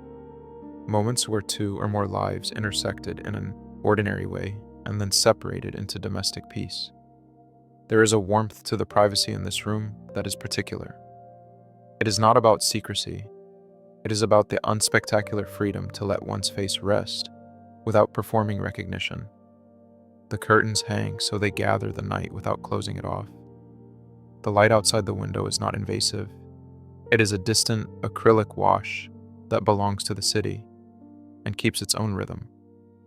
Within the curtains, the room is a small world with edges, you know. That knowledge is not demanding. It is a gentle agreement between you and the space. This is where you slow, and this is where the day's visibility can be let go for now. You feel the difference between the day's intensity, and now not as a division, but as a soft seam. The day provided moments where you were seen, carefully, messily, sometimes plainly. Those moments leave residues that your body notices without having to catalog them. They become part of the mild warmth at your shoulders, the looseness at the hollow of your throat, the settled feeling around your ribcage that is neither ecstatic nor empty. It is a quiet settling that lets you recognize the work of being visible without turning it into an achievement. It is simply a presence that you notice settling into ease. Time here moves without making claims. Minutes pass like pages turn slowly. Your breathing accompanies it, not as an exercise, but as a companion to the room's sounds and textures. You notice the way your exhale bends the lamp's light very slightly, how your shoulder dips and then reshapes itself into a new kind of stillness. The fatigue that might have been sharp earlier is now softened along the edges. It does not disappear. It is merely blended into the night's fabric, carried like a familiar blanket folded over the back of a chair. Somewhere in the smallness of the apartment, there is a sense of attention that does not need to speak to be recognized. The second mug on the table, the jacket on the chair, the angled book, all of these are quiet affirmations of a night shared in ways that do not demand a narrative. They are domestic traces that hold the shape of companionship without fanfare. They let you feel the presence of others close by in the way a room remembers bodies were once aligned within it. You remain in the slow orbit, aware, unprompted, settled. The night keeps its long, patient exhale, and the room holds what needs to be held, without comment. Things are as they are: warm lamp, cool glass, a soft chair, the hint of conversation that has folded itself into silence. The body finds its easy arrangement and stays there, not because it was told, but because the space is hospitable to that kind of rest. Welcome to this quiet place where you don't have to explain yourself. The lamp beside the couch is a small halo that keeps the corners of the room soft. It throws a pool of amber over a stack of books someone left in a careful scatter, over a scarf folded in the slow way of someone who plans to wear it again tomorrow, over the second mug with its faint ring of cold coffee. The window beyond the lamp shows a smudged reflection of the room, and through the glass, the city breathes in steadier, distant rhythms. Engine lights, the occasional flicker of a bus, a neighbor's porch light that holds its simple guard. You notice all of this without needing to hold it up to scrutiny. It exists around you, quiet and uninsistent. Time here feels like an elastic that isn't being tugged. It extends and sags in small stretches. Minutes are not like sharp markers, they're like soft, overlapping sheets. You let them settle where they will. Thoughts appear less frequently now, arriving like people dropping by the door and standing for a moment on the threshold before moving on. Some step in and sit with you, some smile and leave. You don't chase any of them. The unhurried room accepts the lightness of lower urgency. On the chair across from you, a jacket is draped rather than hung, the collar forming a gentle slope where a body once leaned. The armrest still holds the faint warmth of someone else's presence, or maybe your own from not long ago. That warmth is small and familiar, a subtle proof that the space has been shared. You like the way small things line the apartment like a chorus. The folded shirt on the back of a door, the open notebook with half a pen lying across the page, the soft thud of the radiator when it comes to attention. Each item is ordinary, and together they form a kind of domestic punctuation that says, "We were here, we will be again." You rest your fingers on the edge of the second mug. The glaze is cool. There is a tiny chip on the rim that catches the low light. It is unremarkable, except that you have always liked the way it makes the mug unique. You turn it slowly and consider the trace of whatever you drank earlier. Slate of tea, coffee, something that kept you upright in the afternoon. The trace is a memory that requires no excavation.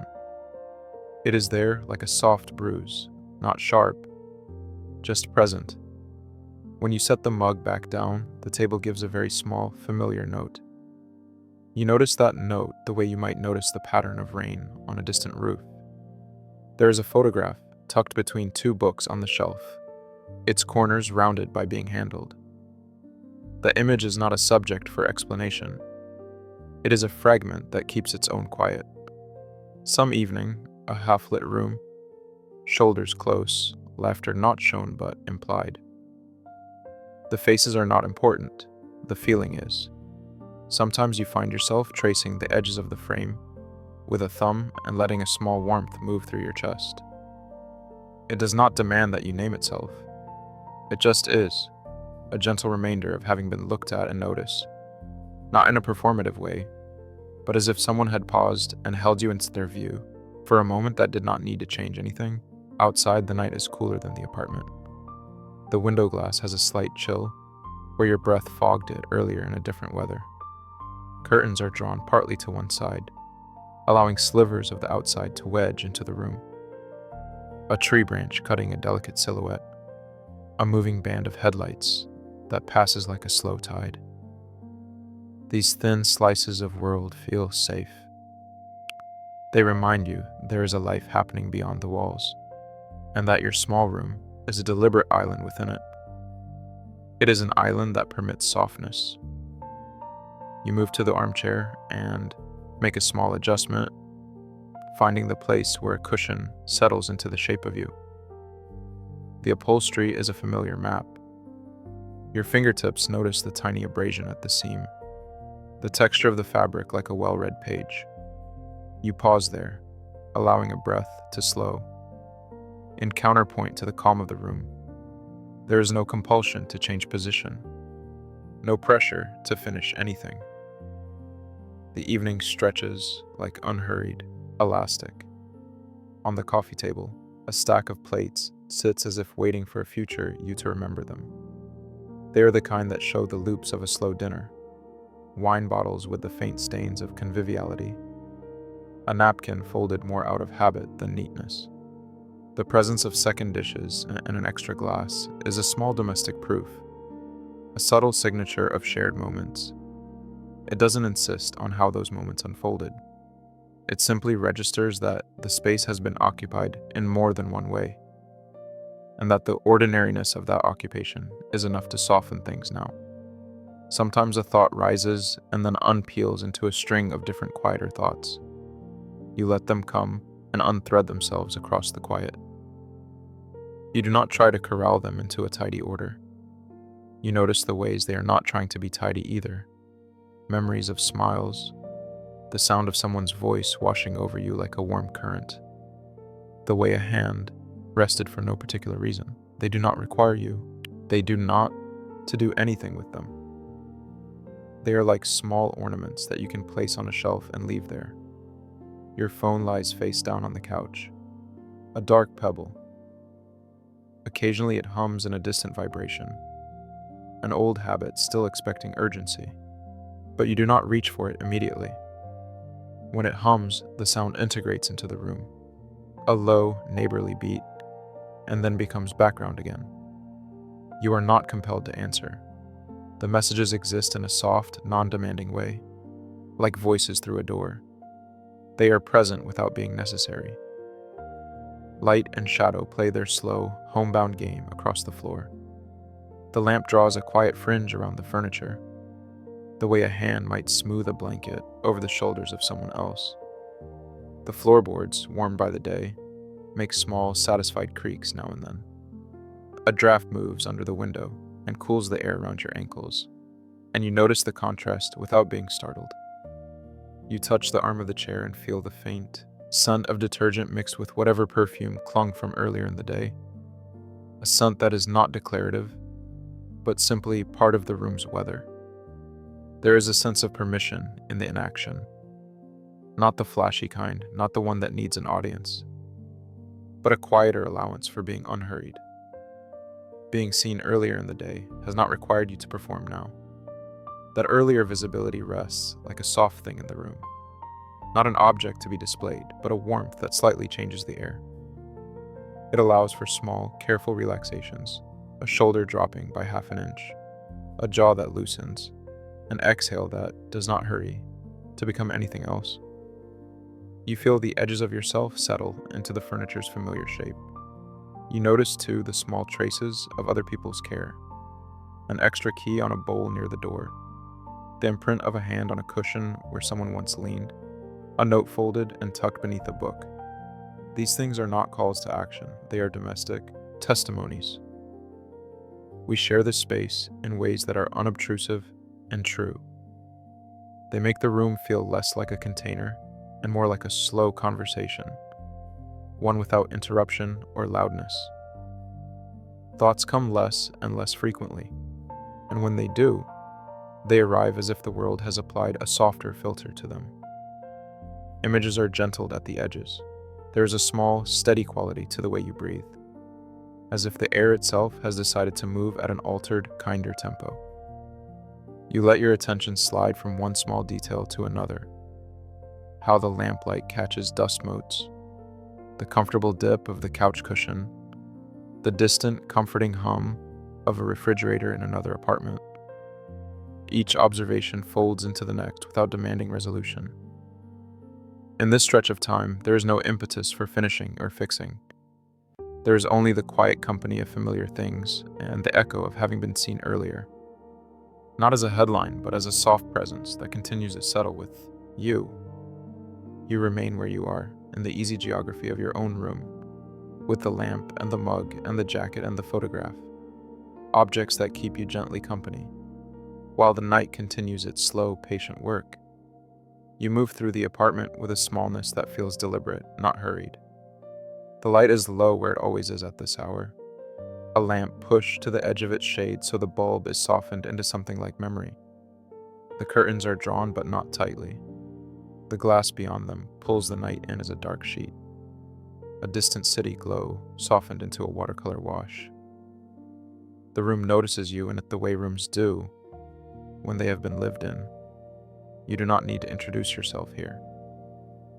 A chair is angled away from the window, its cushions holding the impression of someone having leaned back and watched the street for a moment. On the arm of the chair, a jacket is folded, the sleeve tucked once, as if set down mid-thought and remembered later. It is not lost, it is simply waiting. You set your mug on the side table and listen to the room make small sounds that are not meant to startle. A radiator exhales quietly somewhere beneath the floor. The refrigerator hums a low, steady note. Outside, a distant siren is a bright thread that unravels quickly, leaving the room arranged again around its steadier noises. There is no one asking you how the day went. There is no polite performance to maintain. The house has the patient patience of objects that have been shared, dishes stacked with intention, a second mug drying on a rack, a throw blanket folded at the foot of the couch where someone once sat, close enough that the fabric carries the gravity of them. You sit with the cup for a while, feeling the ceramic against your palm, warm but not hot. The scent is familiar. Tea steeped earlier that day, a citrus peel that lingered in the sink, the faint trace of the person who visited in the afternoon when their coat left a memory in the hall. Each trace is an ordinary proof that you belong to this place, that the place belongs to you. It does not demand anything, it allows. In the kitchen, a cutting board rests with a few crumbs collected at its edge. A teaspoon sits in the sink, its bowl cupped as if in thought. Little arrangements of life, the placement of a book, a knot in a scarf, suggest conversations that required no explanation, laughter that needed no translation. These are the private archives of your evening, gathered and shelved without ceremony. You notice the way the light makes things gentler. A lamp halo softens the pages of a book left open on the couch. A floor lamp throws a narrow pool of gold that meets the rug and stops, respectful of the darkness beyond. Shadows gather in familiar shapes, the silhouette of a plan at the windowsill, the curve of a musical instrument leaned in the corner, the outline of a coat on its hook. They do not ask you to fill them, they simply exist, the negative spaces that have been made by hands that have lived here. There is a kindness in this, an unspoken agreement between you and the room that visibility can arrive and recede without retribution. You move to the window and press the heel of your hand against the cool glass. Reflections come forward, your face softened by the dim light, the lamp doubled and smaller, a familiar jacket hung by the door that seems to hold its own history. Beyond the glass, the night is a soft field of distance, cars passing like measured thoughts, light stitched along the horizon as if someone were sewing together pieces of the city with needles of amber. There is a neighbor's window across the way where a single lamp burns, a rectangle of life. For a moment, you imagine the quiet reciprocity happening there. Someone closing a book, folding an arm around a blanket, and you feel the agreeable weight of shared solitude, the sensation of being seen from a distance and not needing to answer. There is a small stack of mail by the doorway, an envelope with familiar handwriting that you have not opened yet because it does not demand urgency. A folded shirt rests on the back of a chair, its fabric holding the warmth of earlier proximity. The smell of shampoo lingers in the air, a memory of someone who brushed past you in the kitchen and left the trace of their evening behind. These are signatures of company that do not insist. They are the soft punctuation marks of a day that included being noticed, acknowledged, and then released back to you. The apartment holds those marks like a friend who remembers without remarking. You trace the lint on the arm of the sofa with your fingertip, watching the tiny fibers collect and separate under your touch. The motion is slow and not goal-directed. It is its own small language. You think about the earlier visibility, the moments when you were recognized in a crowd, when a face turned toward you and lingered, when a conversation leaned into something tender and then eased away. Those moments are not the center of the room, but they sit on the mantle of your evening like objects moved into place. They do not require you to perform gratitude or to minimize their presence. They simply sit, well lit and unflustered, and you sit with them. In this place, privacy has a softness that does not conflate safety with silence. It is an earned hush, one that comes from having been seen and still being allowed to be small. You look at the second mug again, its rim chipped in a way that feels familiar. It is an emblem of shared evenings. 2 mugs, 2 playlists, 2 people folding into the same couch. The playlist remains on your phone, paused between songs. The music is a quiet presence that might continue later or might not. There is no imperative to fill the quiet with noise. The silence here is full-bodied, textured like the throw pillows piled against the armrest. You let your thoughts move through it like a hand through soft fabric, noticing how they bump against the weave and settle into the folds. Your breathing finds a steady pace that matches the house's own rhythm. You do not name the way your shoulders have unknotted, nor do you narrate the small relaxations that happen when the day's visibility no longer requires vigilance. Instead, you allow the ease to be as it is, unadorned, a quiet releasing that doesn't have to be accounted for. You think of the person who left the cast of their presence here, the way a laugh echoed against the cabinets, the way their jacket smelled faintly of rain. You carry that in you like a worn coin. It is small, valuable, and pocket-warm. There is comfort in the ordinary tasks left undone, a lamp to turn off, a book to close later, a dish to rinse. There is no urgency to fulfill them. The apartment is a gentle custodian of these things, keeping them safe until you are ready, in your own time. You move with no particular plan, each step measured and uninsistent, savoring the way the night outside and the lamplight inside coexist without needing to resolve, one into the other. You sit back and let your hand rest on your knee, noticing the texture of the fabric against your skin. A scarf, soft and slightly woolly, lies draped over the banister like an afterthought. It is evidence of someone who had been present and left a comfort behind. You think about the small economies of care that populate the apartment. The mug warmed for someone else, the throw folded to share. the extra pillow placed on the bed, because bodies sometimes need a different angle. These are kinds of attention that do not demand reciprocity in words. They are given and received in gestures, in the easy arrangement of things. You do not plan anything dramatic for the night. You do not need an ending. The room is content to hold what is true, that you have been visible today, that you have given something of yourself, and that here, now, no one is watching you to see how you will respond. The privacy feels earned not because you prove something, but because the space has been witness to the quiet work of being human together. It is a tenderness without fanfare, a keeping that allows you to remain exactly as you are, settled, quieter, and waiting without pressure. Outside, the city breathes on in gentle rhythms. Inside, the lamp keeps its soft halo. The second mug sits patient and unclaimed, and the apartment continues to hold you, as if it had been designed for this very small, very important relief.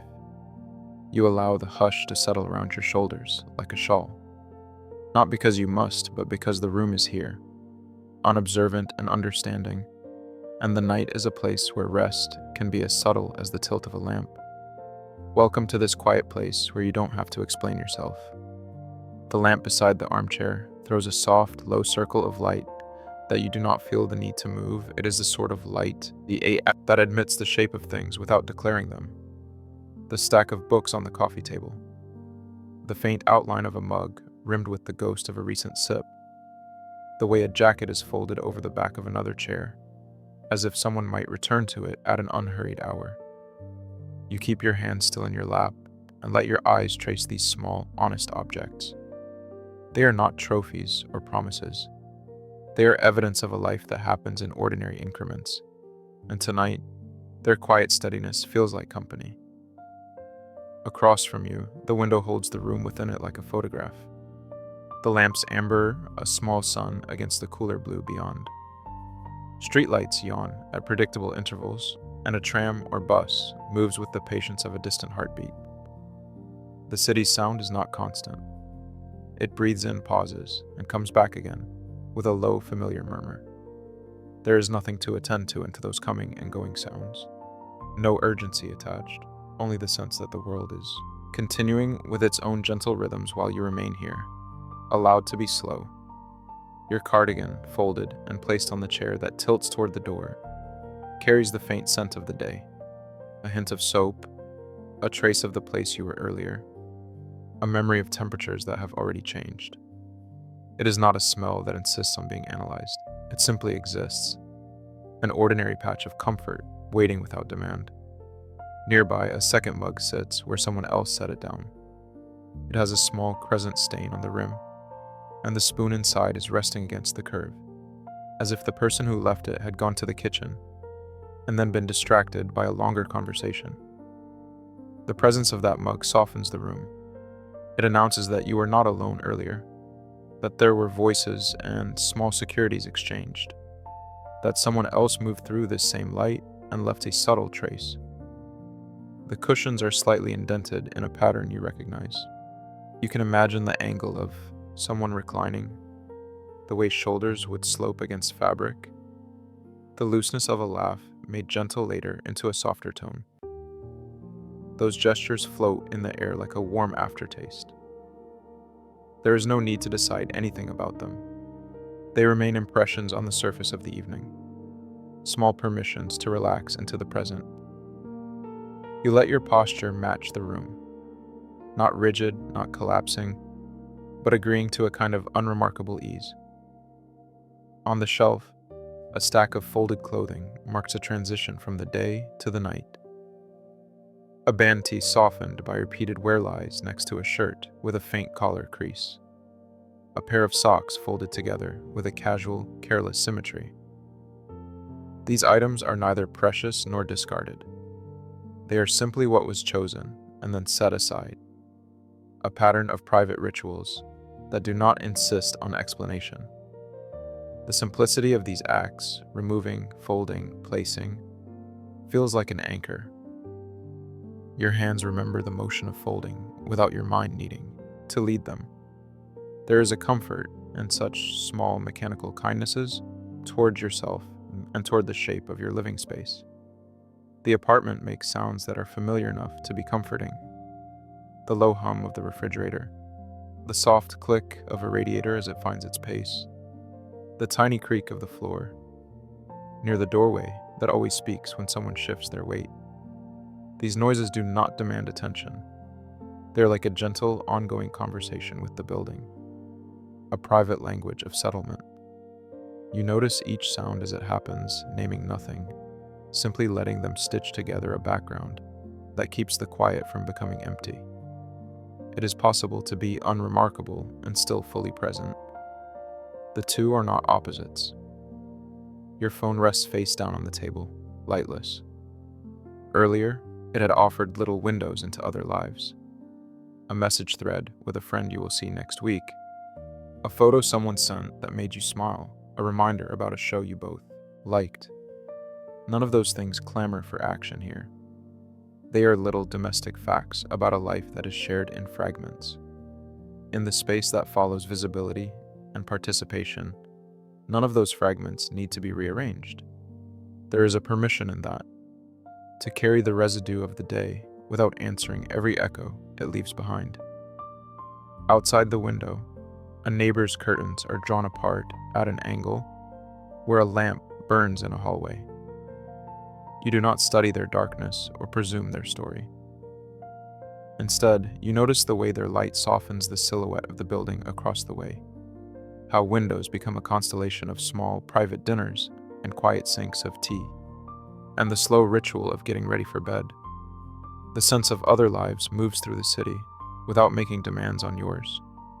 It is an expansive kind of intimacy, the knowledge that 100 small domestic moments are tucked into windows, each one a parallel assurance that living this way late at night is ordinary and shared. There is, on the kitchen counter, a plate with the remains of something eaten with thoughtful slowness. A fork rests there, its tines catching the lamplight. The dish is stacked near a glass that holds faint rings where water had once sat. You look at these remains as though they are a letter sent to the room, evidence that nourishment arrived, that conversation or thought interrupted by the gentle maintenance of living. Even the small traces of a meal carry a domestic tenderness that does not require translation, just acceptance. Your breathing finds a cadence that matches the steady hush of the night. It is neither sped up by worry nor flattened by exhaustion. It is simply regular, a private metronome that keeps time with the small, unremarkable actions around you. You allow your attention to rest on textures, the thread of the throw over your knees, the smooth rim of the mug, the slightly worn grain of the wooden table. These fabrics and surfaces are familiar in a way that is both tactile and temporal. They tell you what has been here before and what might be here after. Somewhere in the apartment is a playlist that has run itself down to a comfortable level. Songs that once invited conversation, now softened into ambiance. They blend into the room like an unseen companion, not asking for commentary, only presence. The music moves around you without needing to be pinned to memory. It carries the tone of the evening, soft, consistent, uncomplicated. You notice the space between events, the lull after being seen, the quiet that follows exchange. It is not emptiness, it has mass and shape. It is the room's way of holding you when you do not want to perform or explain. There is no requirement here to edit what parts of yourself stay. The everyday artifacts that litter the room, the second mug, the folded cardigan, the stacked plates are not statements. They are the unspectacular grammar of a life lived with others, even in absence. That presence is a type of safety built from small, steady acts. Time seems measured not by urgency, but by a sequence of gentle happenings. The slow cooling of the coffee in its mug, the way the light by the window slips into a subtler hue, the gradual hush of the street as vehicles thin out into longer spaces between sounds. Each change is small and unremarked upon, and yet each shift offers its own kind of solid reassurance. You accept these changes as though they are a conversation between you and the room, a recognition that nothing needs to be polished to be adequate. There is a feeling in your chest that is neither full nor empty. It is an openness that makes room for unfinished edges and small satisfactions. You do not tidy this feeling into neat categories. You let it sit, uncomplicated and permitted. The night's predictability is not boring. It is a deliberate kind of ease that allows the body and mind to rest into a quieter frequency. You remain here, present with the hums and the shadows, with the furniture that remembers recent gestures, and the light that refuses to be harsh. The hours stretch kindly, offering a patient steadiness that lets you be exactly as you are, visible, softened, and unprescribed. Welcome to this quiet place where you don't have to explain yourself. The lamp in the corner holds its light like a low, patient friend, throwing a soft pool across the rug where you left a sweater folded in a casual, familiar way. The room takes the lamp in quietly. Shadows lean into corners without hurry. Outside, the night is a soft, cool backdrop. Distant headlights moving like gentle punctuation. A neighbor's window glowing faintly on the other side of the street. The air in here smells like the evening, a mix of warm fabric, the trace of the meal you shared earlier, the clean line of a surface you wiped and then allowed to be imperfect. Nothing is staged, everything is allowed to be exactly as it is. You move slowly through the small domestic choreography of this hour. Your foot nudges a second mug under the table. It's still warm at the bottom, rinsed and set aside because you liked having it near you, while you spoke and listened. There are small traces of conversation in the room, an empty chair, angled slightly toward the couch. A jacket hung over a lampstand, as if someone had meant to pick it up later, and then decided there was no hurry. The presence of another lingers like a comfortable echo, not demanding attention, but reminding you of the shape of the evening. In the quiet now, those traces feel like an offering. They do not insist. They simply are. You notice how the sound of the city becomes a hush rather than a distraction. The low, steady hum of an appliance in the next room. The soft settling of the building as temperatures change. A bicycle bell somewhere far off. These sounds seem to wrap around the lamp's circle of light, filling the margins without spilling into the center. Your breathing slows to match them, not because you are trying, but because the tempo of this domestic space invites it. The rhythm of your breath becomes another soft, ordinary thing. Just a movement neither grand nor negligible. There is a particular kind of ease that sits with you tonight, one that grew out of being seen earlier. It's not flashy. It's a quiet permission that arrives after being witnessed in small, careful ways. An understanding look, an attentive silence. The way someone listened to the end of a sentence without reshaping it. Those moments remain like small, luminous objects on the coffee table of your mind. They shift the weight of the evening. They do not solve or tidy anything. They simply make the current softer, more navigable. You feel that impact in the way you let your shoulders round, in the way your hands find the familiar texture of the throw draped over the armrest. You run your fingers along the edge of the throw and feel the worn softness that comes from being held and used. The fabric remembers the nights when bodies tangle and untangle in conversation, the afternoons stacked with folded shirts and laughter. It holds the scent of someone else's shampoo, mingled with your own, subtle, particular, intimate without being shouted. There is a privacy to these scents, a domestic intimacy, that belongs to the slow, repeated acts of living together in a space that is mutually owned by memory. You let that privacy be a kind of shelter tonight. The window glass shows a reflection that is not quite you and not quite the room. More like a layered painting where light becomes color and shapes become suggestions. You trace that reflection with your eyes, noting the small things. The way the lamp's light blooms in the glass, the dark outline of the jacket, the soft halo where your hand rests on the arm of the chair. The city beyond the glass is distant and steady, offering a kind of motion that keeps the night feeling alive without pressing into the stillness. In that layered view, there is room for both the world you came from and the quiet place you now inhabit. You remember the way you prepared earlier, a careful choice of a playlist turned low, the thoughtfulness of arranging 2 mugs instead of 1, the small attention to lighting so faces would read clearly while remaining forgiving. Those choices were not performance, they were ways of making space for ease. They created a setting where exchange could happen, without spectacle. And now, in the after, you move through the leftover warmth of those choices. They rest around you like gentle scaffolding that you no longer need to climb, but can lean against if you like. There is no need to label what you are feeling. The feeling itself is enough to notice. A softening at the base of your neck, the way your jaw unclenches, a quiet gratitude that is not loud or triumphal. It is generous and small, the kind that stays close to your chest like a hand in your pocket. The room keeps you company, the lamp keeps watch, the mug, the jacket, the slightly askew pillow. Each of these ordinary items feels like a phrase in a sentence that is still being written, but for the moment is content to rest on the page.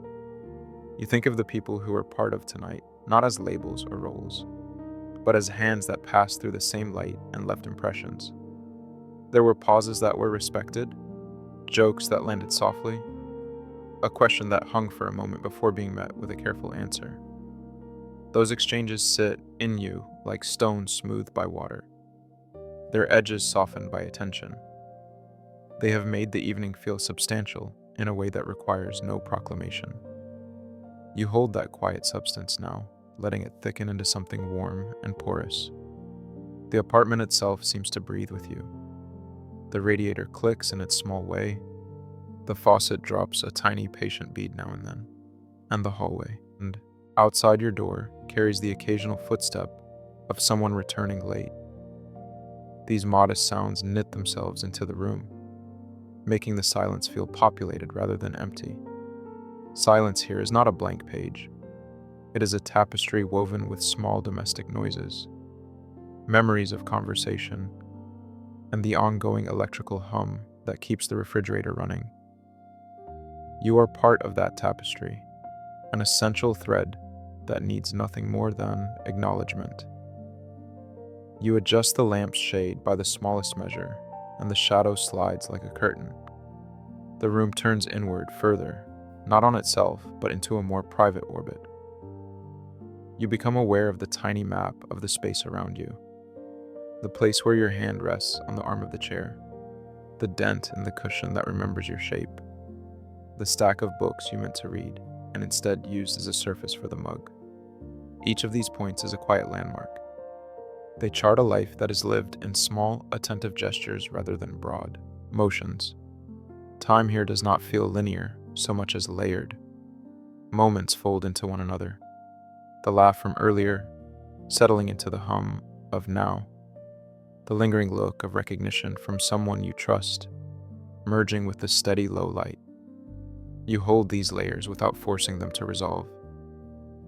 There is a generous lack of pressure.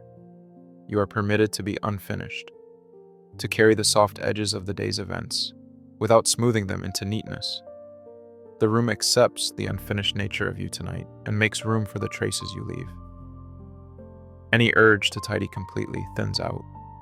Instead, you allow the simple act of being seen to remain present in the room as a soft residue. It is not a solution, it is a warmth.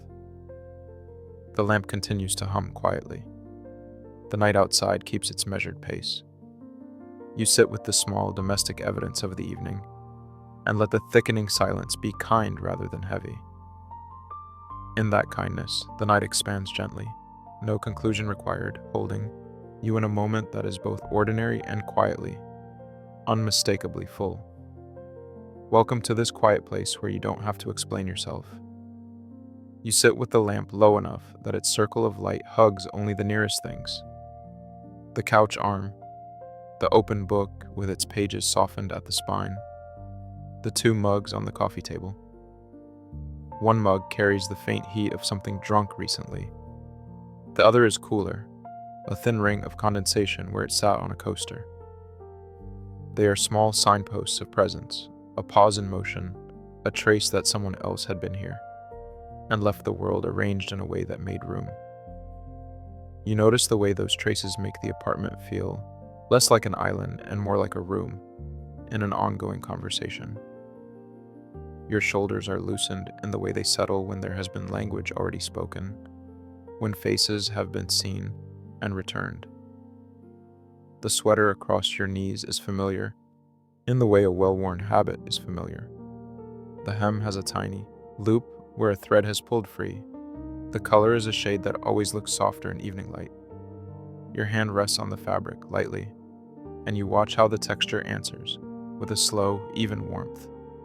It is quiet work to simply attend to how cloth meets skin, to the small resistances and compliances beneath your palm. Outside, the world keeps moving in a different temperature. A window pane reflects the lamp, a softened ghost of the room, and beyond that reflection, the night is cool and deep.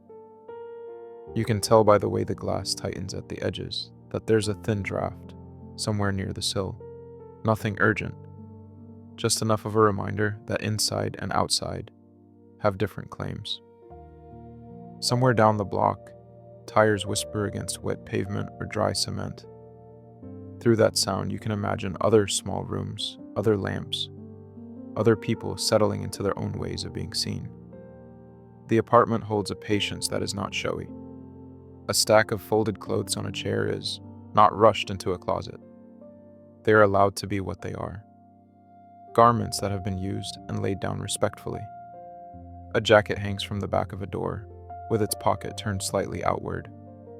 A phone charger looped through the sleeve, like a strand of careless jewelry. The dishes in the sink are stacked with a casual economy. Plates nested together, a spoon still dripping a little, as if the act of cleaning will continue when it feels like it. These small stables of life feel like companions. They do not demand explanation, only notice. There is a page of your notebook near the mug, edges faintly smudged where a pen rested for a while. The handwriting is yours, letters leaning into one another in the late hour slant that develops when talking has ended, and thinking is gentler. You do not read what is on the page. The paper simply sits as evidence of language given and left. A folded napkin with a lipstick crescent in the corner is nearby, a relic of a shared meal, earlier in the day or evening. Its stain is quiet and ordinary, and its existence somehow steadies the room. Attention moves in small arcs. You study the shadow under the lamp, how it bleeds into the darker corners, and then halts at the floorboard, where scuffs map out a history of feet.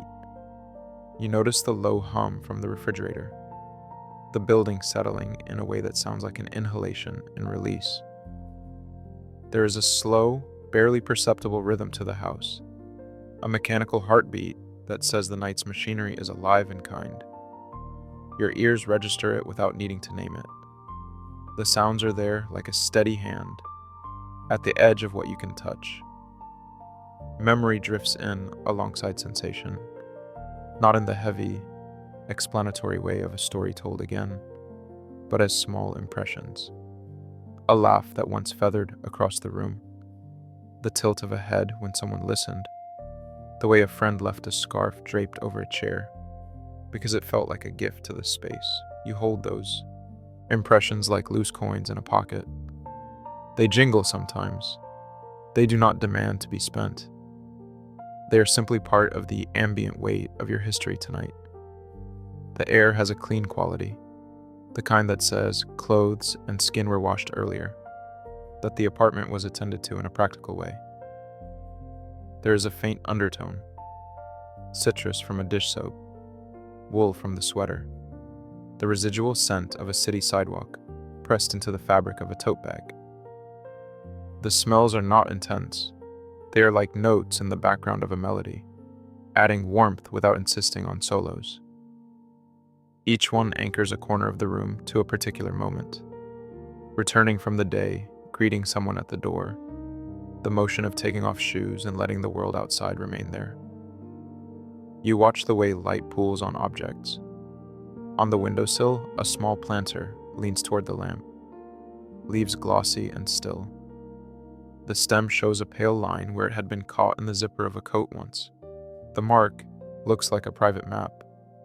On the bookshelf, a couple of spines are softened from being opened repeatedly, margins annotated with pencil notations that are only legible to you.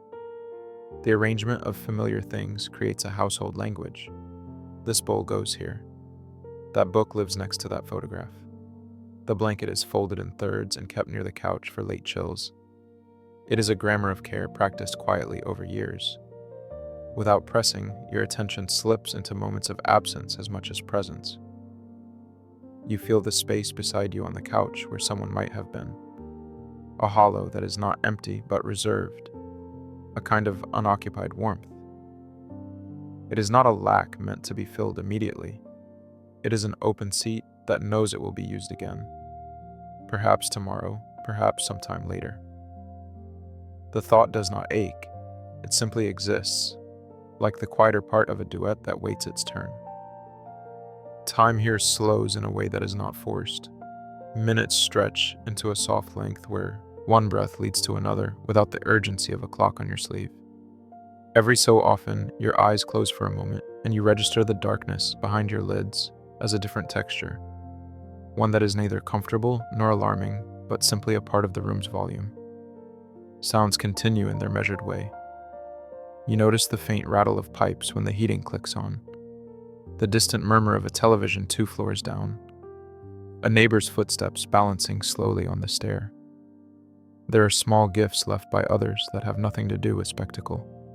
A tea sachet tucked into a drawer because someone knew you liked chamomile. A playlist on low in the background that was chosen for an earlier mood and left to run quietly. A postcard with someone's handwriting folded into a paperback, its edges softened by being turned into a placeholder. These offerings are the kind that do not demand return favor. They are gestures that exist simply to make staying easier. You notice how your hands speak without language. One hand finds the rim of the cold mug and traces the circle where steam once rose. Another smooths the blanket over your knees, adjusting the fold just so. Small, exact movements, like punctuation in a sentence you are not obliged to finish. There is a mild contentment in these actions because they are not aimed at solving anything. They are merely demonstrations of care, of tending. The room has a way of keeping its history near the surface. A faint scratch along the side table, where a candle has been knocked over before. A fingerprint in the varnish of the coffee table, slightly shinier than the rest. These marks are not impositions. They are quiet records that say people have been and will be here, and that the space is honest about that fact. There is an ease in being in a place that does not pretend to be pristine, that acknowledges life has moved through it.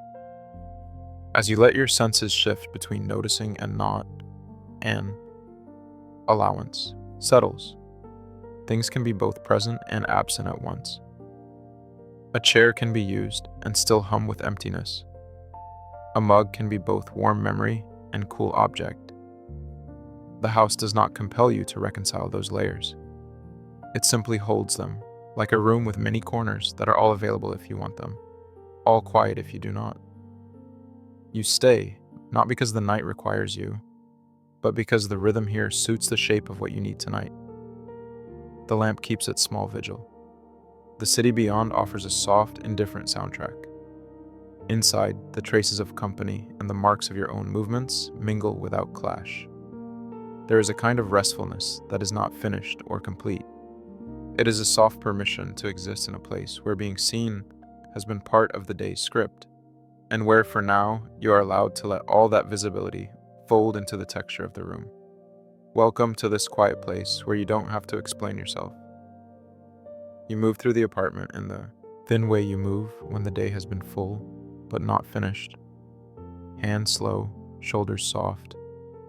The small muscles around your jaw easing as if someone has unlocked them from the insistence of the day. The lamps are already low, the bulbs warming the corners where you left them this afternoon. The light pools on the table, on the stack of mail you opened earlier and set aside without fanfare. Outside the window, the night folds itself over the city in a deep, even blue. Inside, the things you touched earlier are still slightly warm, with your presence or with someone else's, and that continuity steadies you. There is a mug in the sink with a ring of dried tea around the rim, and another mug on the counter, the one you meant to put away. The two of them sit like a quiet pair, evidence of company or a small domestic mistake. You don't make it into a story. You simply rinse the mug in the sink, feeling the cool of the water against your skin, and notice how ordinary the motion is. The ah sound is small, water running, soft clink of porcelain, the kind of sound that belongs only to you now. You let your hands linger on the bottom of the mug before setting it on the towel to dry. The towel has the faint scent of laundromat detergent and the memory of someone folding it on the couch the last time you shared space in this apartment. The scent is not heavy enough to demand anything from you.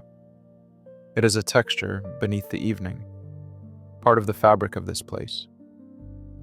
You stand at the window and watch the reflection of the lamp in the glass. The city beyond moves in distant points of light, a few cars, the occasional sound of tires on wet pavement. The building's bones make a soft, settling creak that you have come to recognize as the house's way of breathing. There is no need to interpret it, it simply is. You reach for the curtain and pull, the fabric brushing your fingertips.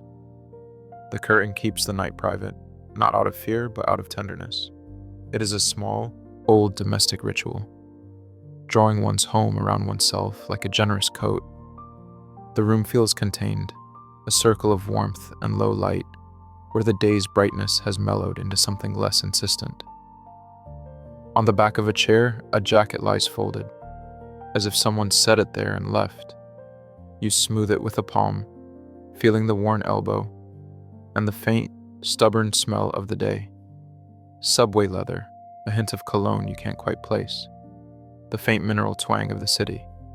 You do not invent meanings for it, you only acknowledge that someone had been here. That presence is woven into the objects like a quiet current. Near the jacket is a book with a dog-eared corner, the page you were on marked by a receipt. You slide your finger over the spine, a small, respectful gesture, and then let it be. There is comfort in the way objects remember touch. Your phone lights up for a moment, a small, angular glow that speaks of messages and quick congratulations and the gentle chaos of being noticed. You look at it, not to reopen the day, not to rehear what happened, but to let the small, bright input pass over you like a film. There is a name there, a short line of text that does not demand response. You do not open it immediately. Instead, you tuck the phone into the pocket of your cardigan and take another breath. The breath is steady, ordinary. The ribs expand and soften. The rhythm of your body is a private constancy, the kind of thing that keeps on being true, whether anyone else observes it or not. You move to the couch and sit down slowly, as if testing a boat in still water. The cushions give in with a familiar sigh, and you let your weight settle. Across from you, the coffee table bears the tracks of the afternoon. A mug ring, a bent coaster, a folded newspaper with the corner turned. The light traces patterns across these things, and for a moment the edges of the day's events are like those patterns, defined then blurred by shadow. You notice the way your hands rest on your knees, how the palms face upward without a demand placed on them. It feels okay to be still in this way, to hold the echoes of being seen without needing to narrate them. There is a music coming from somewhere, a neighbor's radio perhaps, or the soft hum of a playlist left on shuffle. It is low, a background thread that supports the room rather than pulling at it. The melody is half remembered, the notes like familiar footsteps in a corridor you have walked 100 times.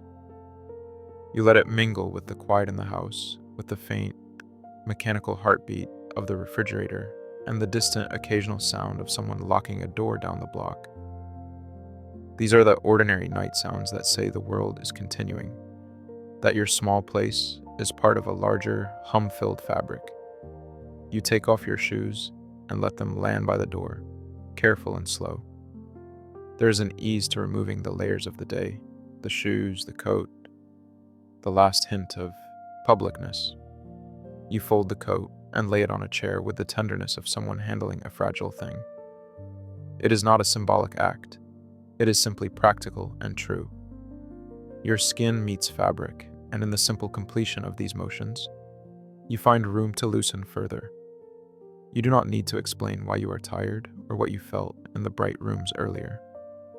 The day's clarity is not required in order for you to deserve this soft evening. At the edge of the kitchen counter, a small plate holds the remnants of something you ate in a hurry earlier. You wash it and set it to dry, watching the water refract the lamp's glow. The reflection multiplies the light into small, careful pieces, and for a little while, the kitchen looks like a constellation of everyday things. You notice a faint, familiar scent, olive oil, a hint of citrus, the ghost of a shared meal. The scent nestles into the fabric of the room, not loud, not demanding, simply present as evidence of company and of being seen across a table. You let your mind drift slowly, not aiming for anything in particular. Memories of the day rise like small flares and then float like paper on water, bright at first and then softer as they spread. You do not analyze them. You do not catalog them.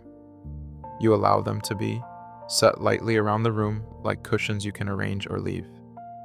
There is a sense of rest that comes not from erasing the day, but from letting its edges blur into the quiet.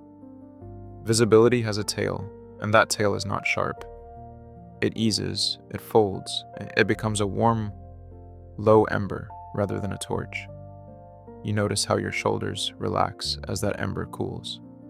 A lamp clicks in the far corner, a hand reaching across the room to make the shadow gentler.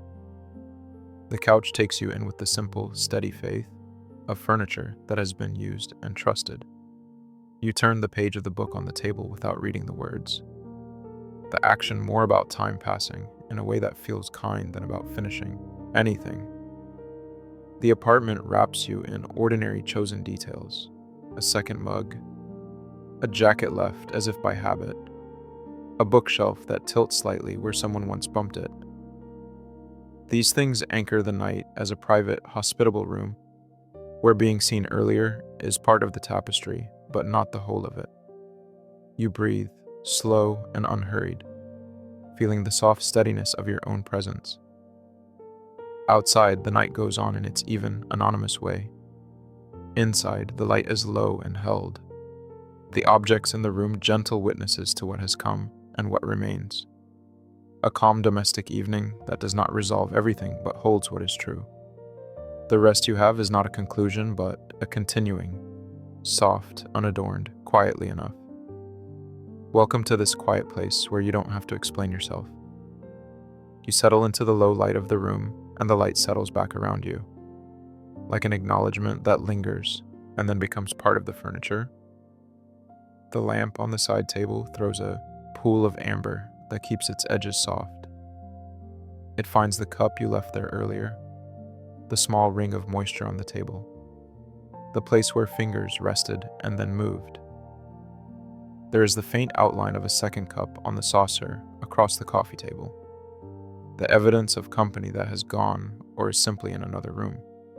Nothing in the room announces itself loudly. Everything keeps to a volume that lets you be the most prominent sound, which is mostly the steady evenness of your breath and the occasional small shift as you change position and resettle into the fabric of the couch. Your body is aware of the supports that have been arranged around it without any conscious effort. The sofa has the kind of give that remembers weight and shapes itself to it. The cushions shape a shallow cradle under your hips and shoulders, a quiet architecture that does not demand attention. The throw blanket draped over the back of the sofa now covers your legs in a way that feels like something politely attentive, there when needed, easy to ignore when not. Your feet find the rug, and the rug answers, with a soft friction that keeps them where they are. The room holds you in the same unremarkable way a good kitchen table will hold a late-night mug, steady, practical, present. There are traces of the day in small arrangements, a jacket folded over the chair, with one sleeve tucked under, a book face down, with a note pressed between pages, a pair of headphones coiled beside the lamp. None of it clamors for completion. The dishes into the sink are stacked with a lazy sort of care, the forks nested together like a small metallic family. Out the window, the city breathes in slow rhythms, far-off headlights like beads being rolled along a string, the low sigh of a bus decelerating somewhere down the avenue. The window pane is a cool barrier when you lay a hand against it, and the night beyond is a blue that knows how to keep secrets. You notice the way the air smells, the clean citrus of soap still clinging to your shirt, the faint tobacco from a coat left by the door, the dull sweetness of the tea that cooled in the forgotten mug. All of it feels close and domestic, as if memories of the day have been folded into the small fabrics of the apartment. The familiar scents do not insist on meaning.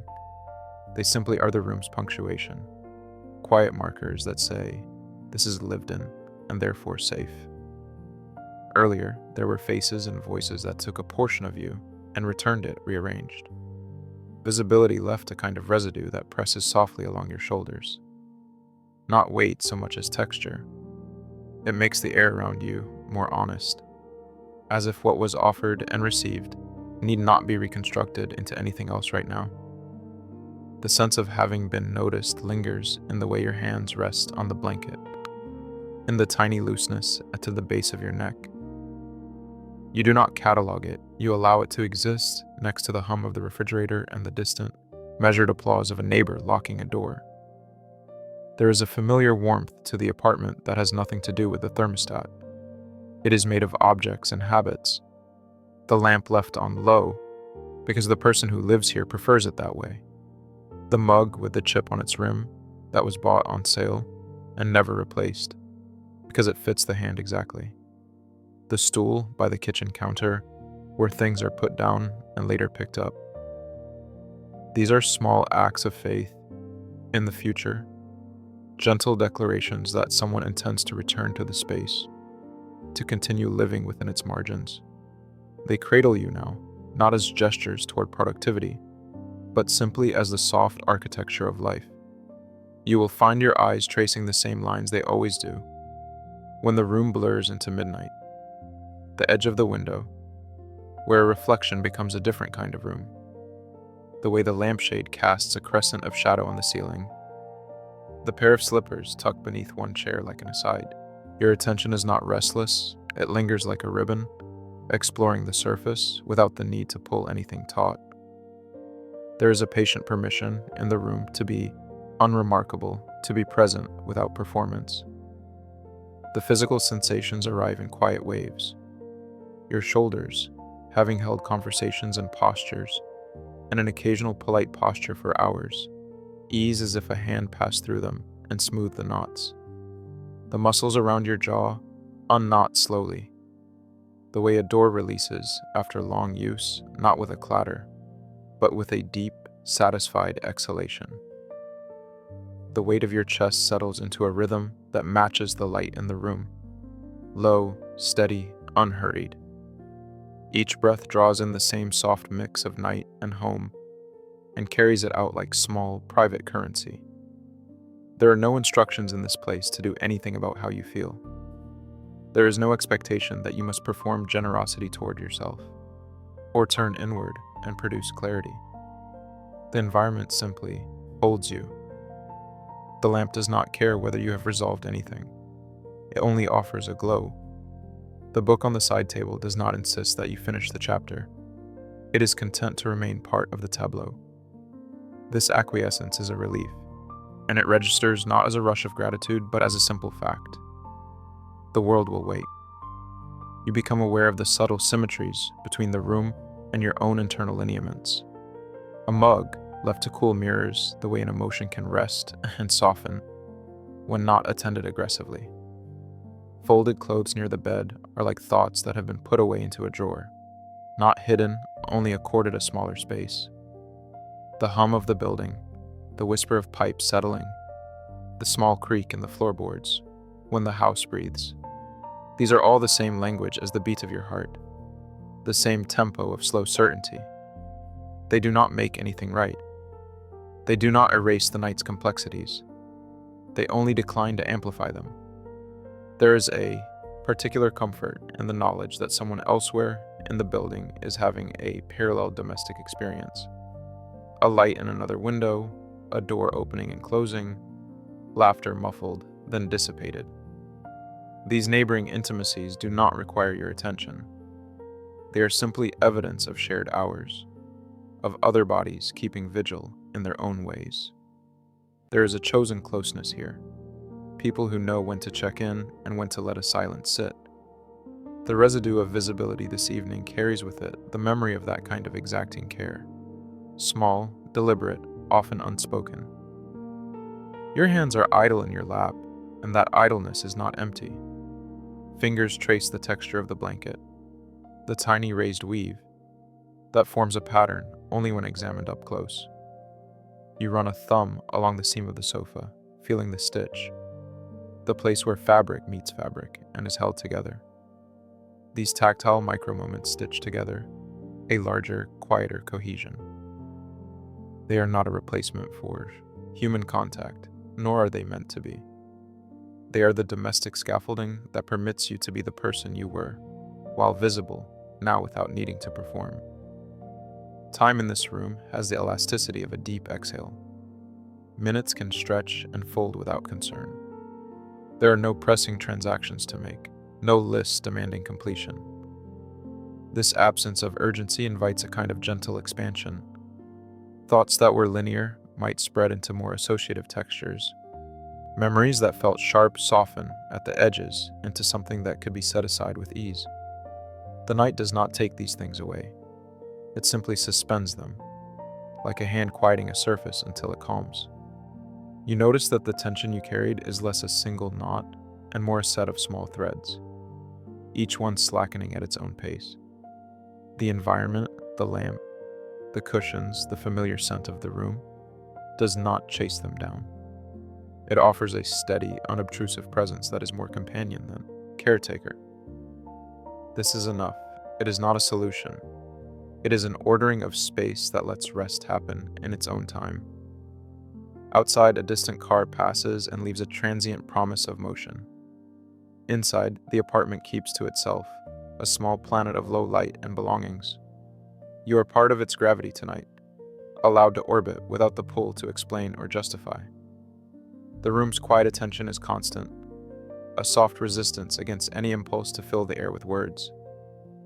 There is company here, stacked dishes, a second mug, a jacket on a chair, the memory of an exchange from earlier that hummed in the ribs, and each thing adds to a cumulative sense of being accommodated. The jacket does not demand apology for being there. The mug does not insist on being washed immediately. They and the lamp all conspire to hold you steady.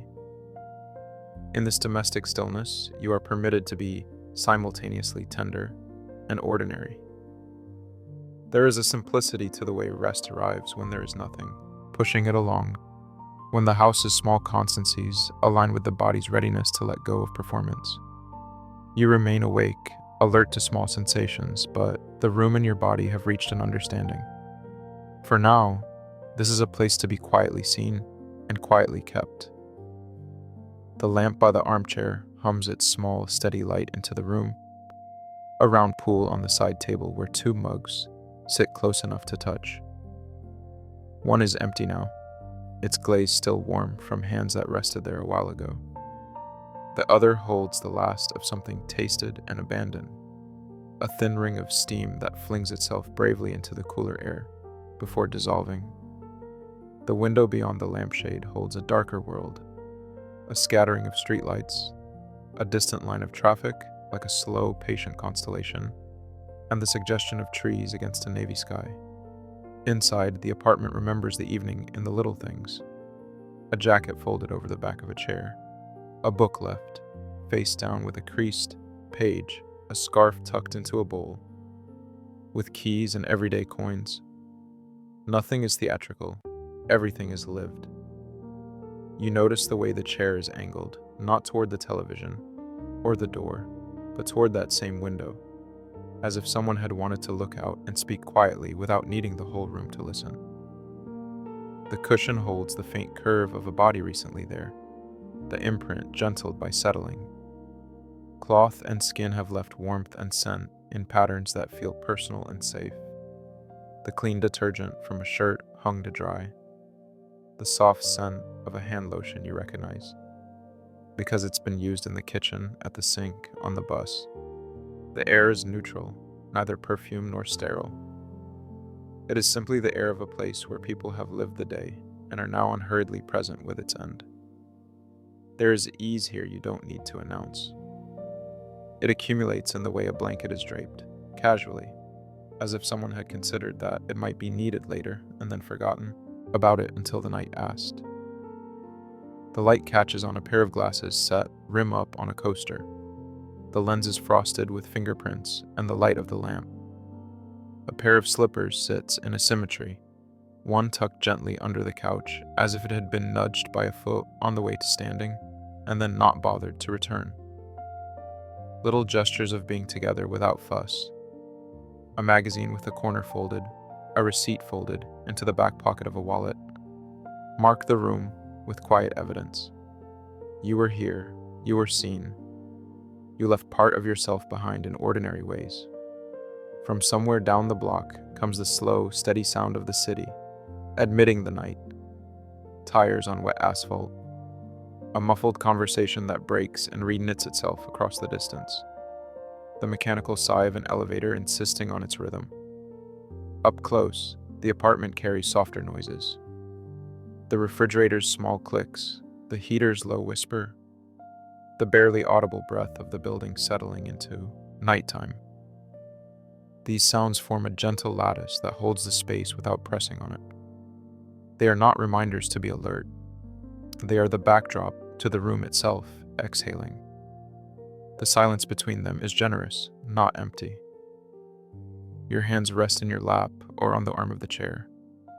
You notice the small ways your fingers move when there is nothing required of them. Tracing the seam of the cushion, rubbing the pad of a thumb against the fingernail, where the evening's conversations left a kind of tiredness. There is a softness to your posture that had not been there earlier, a loosening around the jaw and shoulders. Your breathing finds a steadier count, not a task, but a companion to the night's quiet. Inside, a few traces of the day linger, like a bookmark left between the pages of your thoughts. The warmth of being seen across a room, a conversation that landed exactly where it needed to, the brief flash of recognition in someone's face when something you said resonated. Those traces do not demand action. They simply exist as small, luminous things you can let rest beside you. The kitchen light, a narrow glow beneath the range hood, offers a different texture to the room's warmth. Its hum is higher and slightly more insistent, the kind of sound that belongs to practicalities. The cooling of a pot, the final clink of a spoon against ceramic as a cup is set down. The sink is half full with suds, a deliberate untidiness that reads like permission. The dishes will be there tomorrow, or someone else will handle them. Or perhaps they will be rinsed by lazy daylight. There is relief in that, not as a lesson, but as an ordinary acceptance of the pace of life. Nearby, a folded shirt waits to be returned to the drawer. It is neither immaculate nor neglected. It simply waits, patient and rooted in the fact of being useful again. You carry the memory of different rooms, from the day, like small photographs in your mind. A living room where you laughed at, something private and shared. An entryway where coats were shrugged off with a careless intimacy. A corridor where glances and gestures passed like notes. Each one feels less urgent now, more like a painting hung in the soft half-light. The weight of having been visible, noticed, perhaps understood in a slice of time, is not a weight that presses down so much as it fits comfortably within the contours of the night. It leaves the body softer, not empty, and the chest quieter, not closed. Outside, a window in the building across the way glows for a moment as someone lifts a lamp, and then dims again. You imagine the outlines of lives beyond your own. Someone stirring tea, someone pausing to scroll through messages, someone tracing the edge of a mug. None of these imagings are invasive. They are a kind of communal breathing, the way neighbors occupy the same quiet without needing to intrude on each other's hours. The sense of being part of a small, scattered group of people, arriving at similar places, beds, armchairs, sofas, creates a subtle, companionable safety. It is not a shield. It is simply the knowledge that the world holds others in soft light at this hour too. The air cools a degree as the night deepens, but the room resists becoming chilly. Fabrics hold temperature like memory holds a voice, not perfectly, but enough to be honest. You tuck a blanket over your knees without thinking of it as a ritual. The weight is mild, a pleasant pressure that grounds you to the chair and the low glow. The lamp reflects in the window glass, layering room and street into a single, hospitable picture, where the lamp is both anchor and storytelling device. It illuminates the edges of things, the frayed hem of a favorite shirt, the silver seam of a spoon, the faintly stamped letters on an old receipt that may or may not be worth keeping. These edges are comfortable in their wornness. There is no need now to rehearse anything. The days, performances if there were any, have been folded and tucked away like the jacket on the chair. The evening social work, the signals sent and received, the jokes that landed, the small silences shared, settles into a place that is neither dismissed nor clung to. It simply exists as part of the night's texture. In this quieter room, the memory of being seen ripples gently without pushing. Your mind, given more space, wanders in the way it prefers, naming nothing in particular and everything at once, pausing on a gesture, returning to the present because the present is warm and familiar. If there had been any tension earlier, it is thinned to something so fine, it is almost indistinguishable from the hum of the apartment. There is an openness that is not exhibitionist, a willingness to be soft, without expecting witnesses. You move through the small rituals of night, repositioning a cushion, smoothing a sleeve, resting your palm against a cool surface, with a calm that is almost reverent in its ordinariness. Outside, a siren passes far off, and then is swallowed by distance. Inside, the two mugs cool toward the same temperature, their histories converging into a shared quiet. You sit with the room's evidence of company and solitude at once.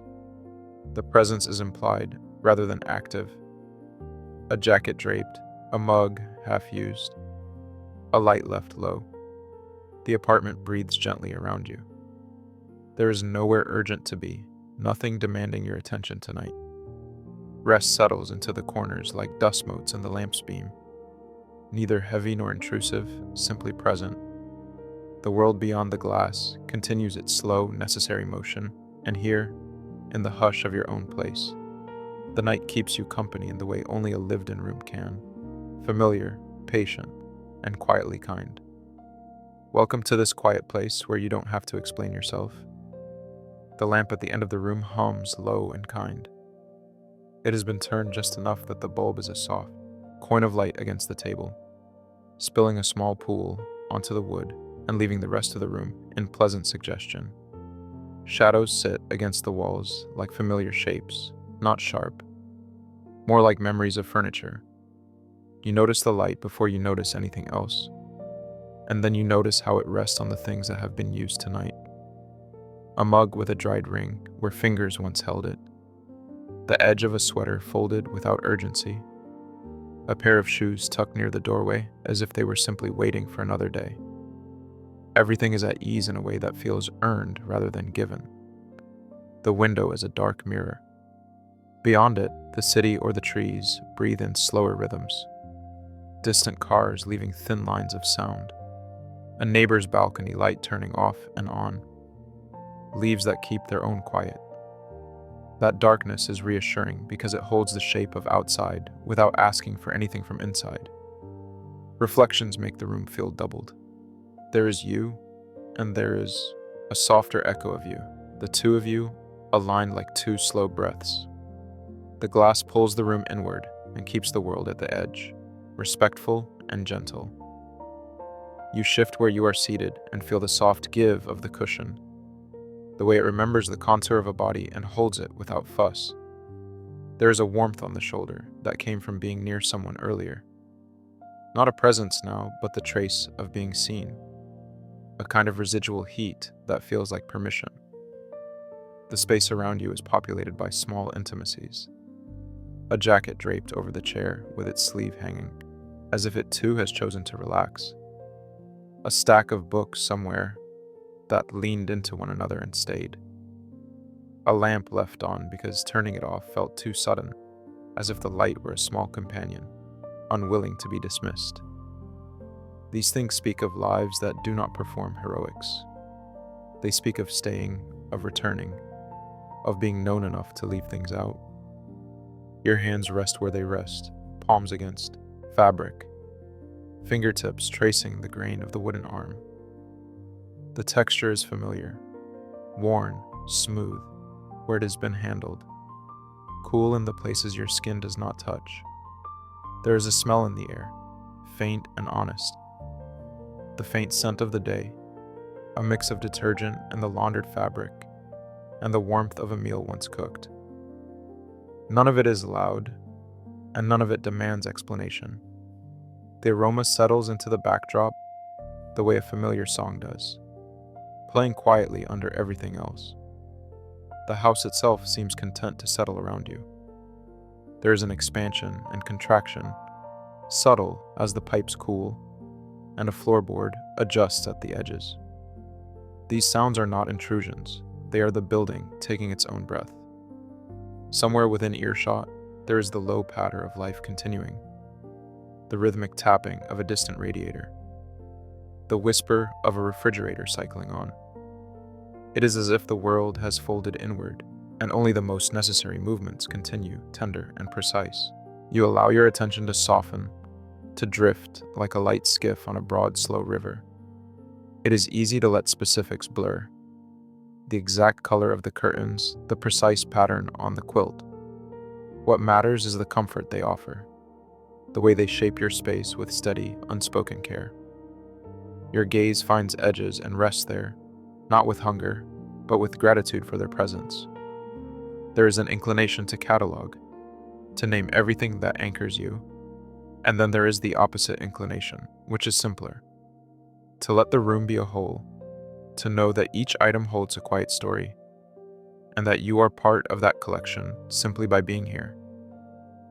There is no need to repair or rearrange. The evening has concluded its active requirements. Any tasks left undone sit like small, benign weights. They are not alarms. A dish in the sink, a folded shirt on the back of a chair, the hint of a note tucked under a lamp base. These traces are gentle markers of a life that included other people and other minutes, and they settle into the scene like punctuation. They remind you of the soft reality of shared habit. A second mug set down after 2 conversations. The empty space beside you on the couch that is not absence but the evidence of company. Your thoughts come and go with the looseness of light passing through a canopy. One moment there is a clear image of an exchanged glance earlier today, and the next there is only the memory of warmth that came with it. There is no need to weigh or interpret. The images sit lightly, like leaves floating on water, occasionally turning in the current but never sinking. You notice how trivial this is and how meaningful at the same time. The small exchanges, the tiny recognitions, the near meaningless things that together make a long day feel held. Time dilates. Minutes do not seem like units to be measured, but like spaces in which to rest. The strictness of schedules has fallen away. The brackets that once contained urgency have opened. This is slow enough that you can observe the rhythm of your own breath without trying to change it. Each inhalation and exhalation passes like a soft tide, unremarkable and faithful. There is a steadiness here that does not require acknowledgement. It simply is. Light catches on a spoon left on the counter and sends a thin line across the table. For a moment, the line is brighter than anything else, and you find yourself focusing on that narrow brightness, tracing it visually until it dissolves into the room's overall dimness. Your gaze lingers on small, ordinary motions. The once stirred surface of a cooling mug, the way the pillow is slightly indented from earlier use, a cat curled somewhere beyond the periphery, breathing in shallow, trusting cycles. These are the quiet proofs of an evening claimed rather than squandered. You do not reach for explanation. There is a contentment that comes not from understanding every piece, but from being surrounded by things that do not demand you perform for them. Objects and spaces that accept without question. The idea that you do not have to account for your internal weather tonight is present, but unobtrusive, a soft background current. That permission, unspoken, is perhaps the most generous element of the room. It allows you to remain as you are without the pressure of narrative. The night feels contained and porous at once. Contained because the walls and the furniture and the objects give it a gentle boundary. Porous because the sounds and sensations of elsewhere float in like passing boats. There is room here to notice or to not notice. There is space to attend to a single thought or to follow none at all. You could catalog each small comfort if you wanted, or you could let your attention string itself along whatever trivialities happen to appear. Either way, nothing insists. The air carries a coolness from outside, but the interior retains a warmth that is not temperature alone. It is the warmth of things left in a state of welcome. A second mug on the counter suggests a return could happen at any time, and that possibility, unpressured, sits like a small, friendly presence. The evening does not close like a door. It remains open enough to allow light conversations tomorrow and quiet silences tonight. You remain in the room, in the light and the dim, in the textures and the small sounds, allowing your attention to wander like a moth around a porch lamp. There is a gentle satisfaction to this near stillness, not the end of anything, but the momentary cessation of doing. It feels safe, like being held without words. Each detail contributes to the steady architecture of rest. A chair angled as if recently vacated. A blanket left half unfolded. The faint echo of a laugh that has already moved on. Here, in this slowed place, you do not solve. You do not explain. You simply are present to the small, reliable things that make a night habitable. Awareness floats lightly, touching things and leaving them as they are. The room keeps its quiet company, and you keep yours, both content to occupy one another without performance. Welcome to this quiet place where you don't have to explain yourself. The room settles around you like a familiar coat, sleeves folded at the cuffs, the shoulders softened from use. The lamp on the side table is lowered to the kind of light that keeps shapes gentle and honest, the bulb warming the immediate circle of the room, while the window beyond it holds a deep, uncomplicated dark. You sit with the small clutter of living, a pair of socks folded on the arm of the chair, a second mug cooling on the coffee table, the outline of a jacket where it was shrugged off and left to hang over the back of another chair. These are traces of movement, not mess. They say things quietly, that others were here earlier, that someone came and stayed, that you moved within a circle of people and then moved away without erasing the traces. You notice how the air itself carries the day in soft, neutral notes. There is the faint salt of skin that lingers near the pillow, the faint green of detergent from the towel draped over a chair, the dry, comforting scent of the pages of the book you left open. Nothing insists, nothing demands attention. The sounds that remain are not loud. An appliance hums somewhere past the kitchen. A distant bus breathes as it rounds a corner. The building makes its slow, private creaks like a body settling into evening. The neighborhood beyond the glass is a suggestion of life rather than a presence. Lights across the way blink and steady. Apartments breathing in and out in their own rhythms. The window pane sometimes picks up a faint reflection of the lamp and the room, doubling the little domestic universe you inhabit, reminding you that inside and out move at different temperatures. You find your hands on the arm of the chair and note the skin there, the familiar weight of the veins and the small ridges of the knuckles. It is a simple, private inventory. Fingers touch fabric, smooth and worn, where they have gone before. The throw over the back of the couch remembers the shape of your shoulders. There is a calmness in the repetition, in the way these textures answer to one another without flourish. Nearby, a playlist you don't need to hear plays at a level that brushes rather than claims the room. It is a collection of songs that fit the way you want to sit here now. Not for dancing, not for thinking, but for being a body in a place that has been used and loved in straightforward ways. Earlier, the evening held moments of being seen. You moved through them like someone moving through a doorway that had been left open. There was recognition in glances and in longer exchanges, in the way a shoulder came near and then stepped back, in the small rituals that say, we notice one another and accept the sometimes awkward evidence of our lives. Those encounters did not tidy everything. They made space for the untidy parts to rest without explanation. You carry the residue of that visibility like the warmth of a cup cupped in your hands, not hot anymore, but still holding heat. There is no pressure to translate it into something else. It sits, accepted. The room holds subtle signs of queer domestic familiarity that do not ask to be named or flagged. A scarf that belongs to someone whose laugh still seems to hang at the edge of your hearing. A cookbook smudged with the outline of a recipe, tried and shared. A postcard from a weekend when things felt light but real. These objects are not declarations. They are quiet proofs that lives have been braided. Chosen arrangements, shared meals, nights where stories were swapped and no one insisted on a performance. The evening respects that history without needing to catalog it. The safety and privacy is not loud. It is woven into the way the curtains are drawn to just the right angle to catch city light without exposing the whole interior. How the locks are simple and familiar. How the second mug sits where it can be reached if someone returns. Your movements are measured, each gesture a tiny ritual.